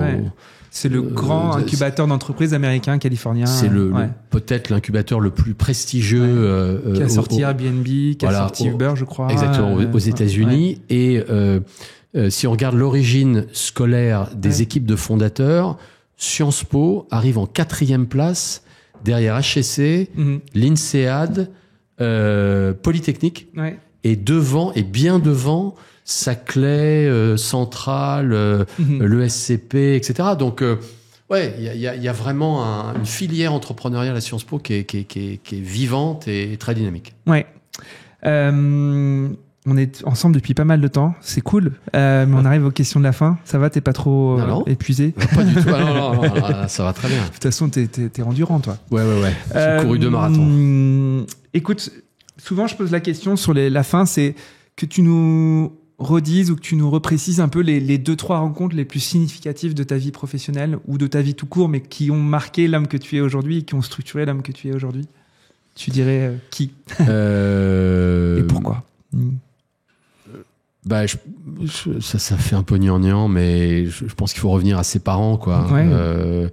Et la façon dont on a été éduqué, la façon dont on nous a enseigné une curiosité. Je pense que ça, c'est un mot très important, la curiosité. Sur le monde, la curiosité des autres. Et donc ça, j'ai eu beaucoup de chance. Je parlais tout à l'heure de mon oncle, Pierre Talbot aussi, qui m'a donné cette passion du sport, mais du sport aussi et de l'analyse, de la performance, des données. Je pensais à Philippe Bourguignon et à Steve Burke qui m'ont fait confiance. Cette histoire du mentorat, c'est très important. Chaque jeune devrait essayer de voir dès l'université ou la grande école ou ses premiers jobs qui peut devenir un vrai mentor, parce que moi je vois à quel point ça m'a ça m'a aidé et je peux être extrêmement reconnaissant de cette confiance qui m'a été donnée. Donc ouais, tout ça, ça a été des gens qui ont beaucoup compté et voilà, ces rencontres-là, c'est absolument décisif dans n'importe quel parcours professionnel ta première question, c'était comment on devient Jacques-Henri Hérault. Bon, on le devient beaucoup et grâce à des gens qui vous entourent et qui sont bienveillants et qui vous portent et qui vous tirent vers le haut et qui vous donnent la chance. Donc je pense que ça, c'est à eux que je pense souvent et c'est eux que je remercie évidemment encore aujourd'hui. Autre question un peu de la fin. Tu dirais quelles ont été tes plus grandes erreurs et tes plus grandes fiertés? Parcours professionnel. Ah oui, parce que mes plus grandes fiertés, ce sont mes filles, ça c'est sûr. Ouais. Parcours professionnel, moi je pense que j'ai eu vraiment une immense chance, un grand privilège d'avoir vécu des expériences extrêmement intenses. Voilà, ce mot d'intensité, c'est le mot qui caractérise mon parcours. Grâce à ces personnes auxquelles je faisais allusion, qui m'ont donné une chance, qui m'ont confié parfois des responsabilités très jeunes. Je pense à chez Disney, par exemple. Et donc la fierté, c'est d'avoir réussi à vivre pleinement, à 200%, ces expériences professionnelles, cette vie d'entrepreneur. Ça, c'est ce que je retiens en premier. Ce que je retiens en deux, c'est la force de l'équipe, du collectif. Et ce qui m'a plu à l'OM, pourtant c'est difficile, le foot c'est une industrie ultra violente, mais l'équipe qui était avec moi, qui était derrière moi, qui me poussait, qui m'aidait, ça a été des gens qui m'ont marqué. Elle était variée, elle était hétérogène, elle était culturellement très diverse, mais elle a fait qu'on a réussi ensemble des choses formidables. Et cette équipe-là, je l'emmènerai avec moi partout. Je crois que pour un manager, pour un entrepreneur, il n'y a rien de plus grisant que de sentir une dynamique d'équipe, de sentir que quelqu'un arrive au boulot heureux. Alors, pas tout le temps, il y a des hauts et des bas, évidemment. Il y a même des moments difficiles, et à l'OM en particulier. Mais construire quelque chose ensemble, c'est formidable. Ouais. C'est là où l'entreprise est un environnement unique. Donc ça, c'est aussi une fierté. Et puis, je suis fier d'être resté moi-même. Voilà, je suis fier de ne pas avoir fait de compromis malsains avec ce que je suis, l'homme que je suis, avec mes défauts et mes qualités, hein, et j'ai des défauts. Simplement, je pense que le pire pour quelqu'un aux affaires, c'est de se voir le matin dans la glace ou le soir avant de se coucher et en se disant ce que j'ai fait aujourd'hui là, c'est pas moi. Et ben j'ai jamais vécu ça. Et pourtant ça m'a coûté, hein. Non, je veux dire, il y a eu des moments où j'aurais peut-être pu transiger. J'aurais peut-être pu transiger. Et le consensus, c'est un truc très important. Ouais. C'est pas my way or the highway. Le consensus, c'est clé. Il faut du consensus. Il faut savoir bâtir des consensus. Il faut savoir trouver des positions équilibrées. C'est très important dans une vie d'entrepreneur et de manager. Mais tout ça doit être fidèle, je pense, à ce qu'on est. Et donc, cette notion d'intégrité, je crois qu'elle est au cœur, je pense, de ce que je suis, quoi. Ouais. C'est peut-être pour ça que j'ai jamais voulu faire, finalement, de la politique. Ouais.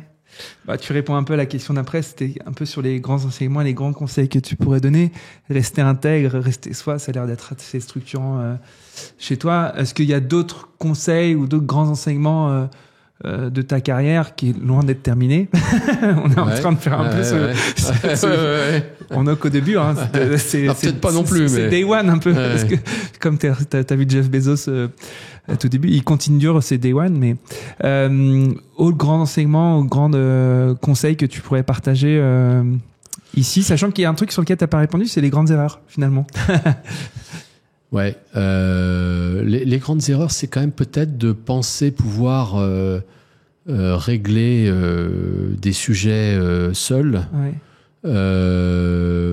alors qu'on a quand même besoin de regard extérieur et notamment dans des jobs qui sont très prenants, où on est dans un tourbillon, on est dans une machine à essorer.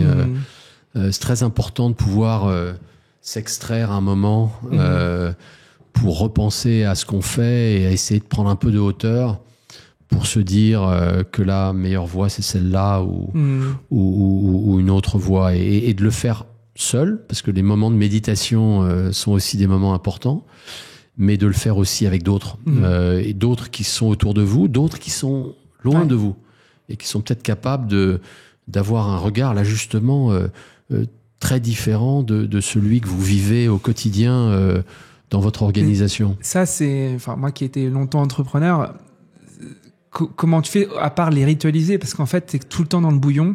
Ouais. Et les moments de relâchement ou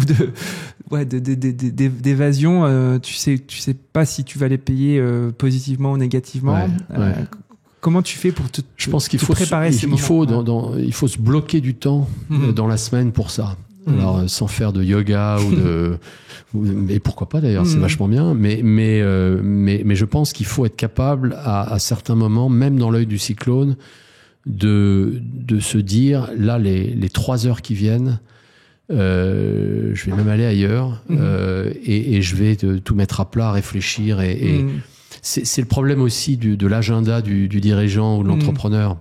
C'est on s'aperçoit très vite qu'on est pris tellement dans ce tourbillon qu'on ne ménage pas suffisamment de moments pour soi, où on va être seul avec soi-même, d'une part, mais aussi seul avec d'autres qui sont peut-être des administrateurs, qui sont peut-être un actionnaire, mais pour des discussions vraiment profondes, où on rebat les cartes et on essaye d'analyser ce qu'on est en train de faire et ça c'est très très difficile et ça pourtant il faut le faire. Mais c'est pas facile du tout. C'est pas facile du tout, encore moins quand on est dans le sport professionnel. Ouais. Dernière question, c'est la question un peu piège de la fin. Ouais, carrément.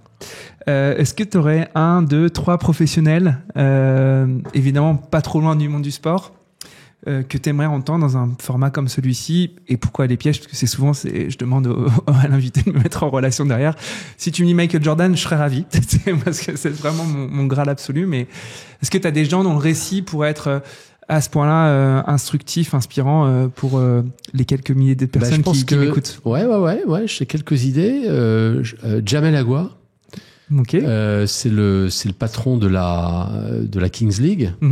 Que Gérald Piquet a recruté. Ouais.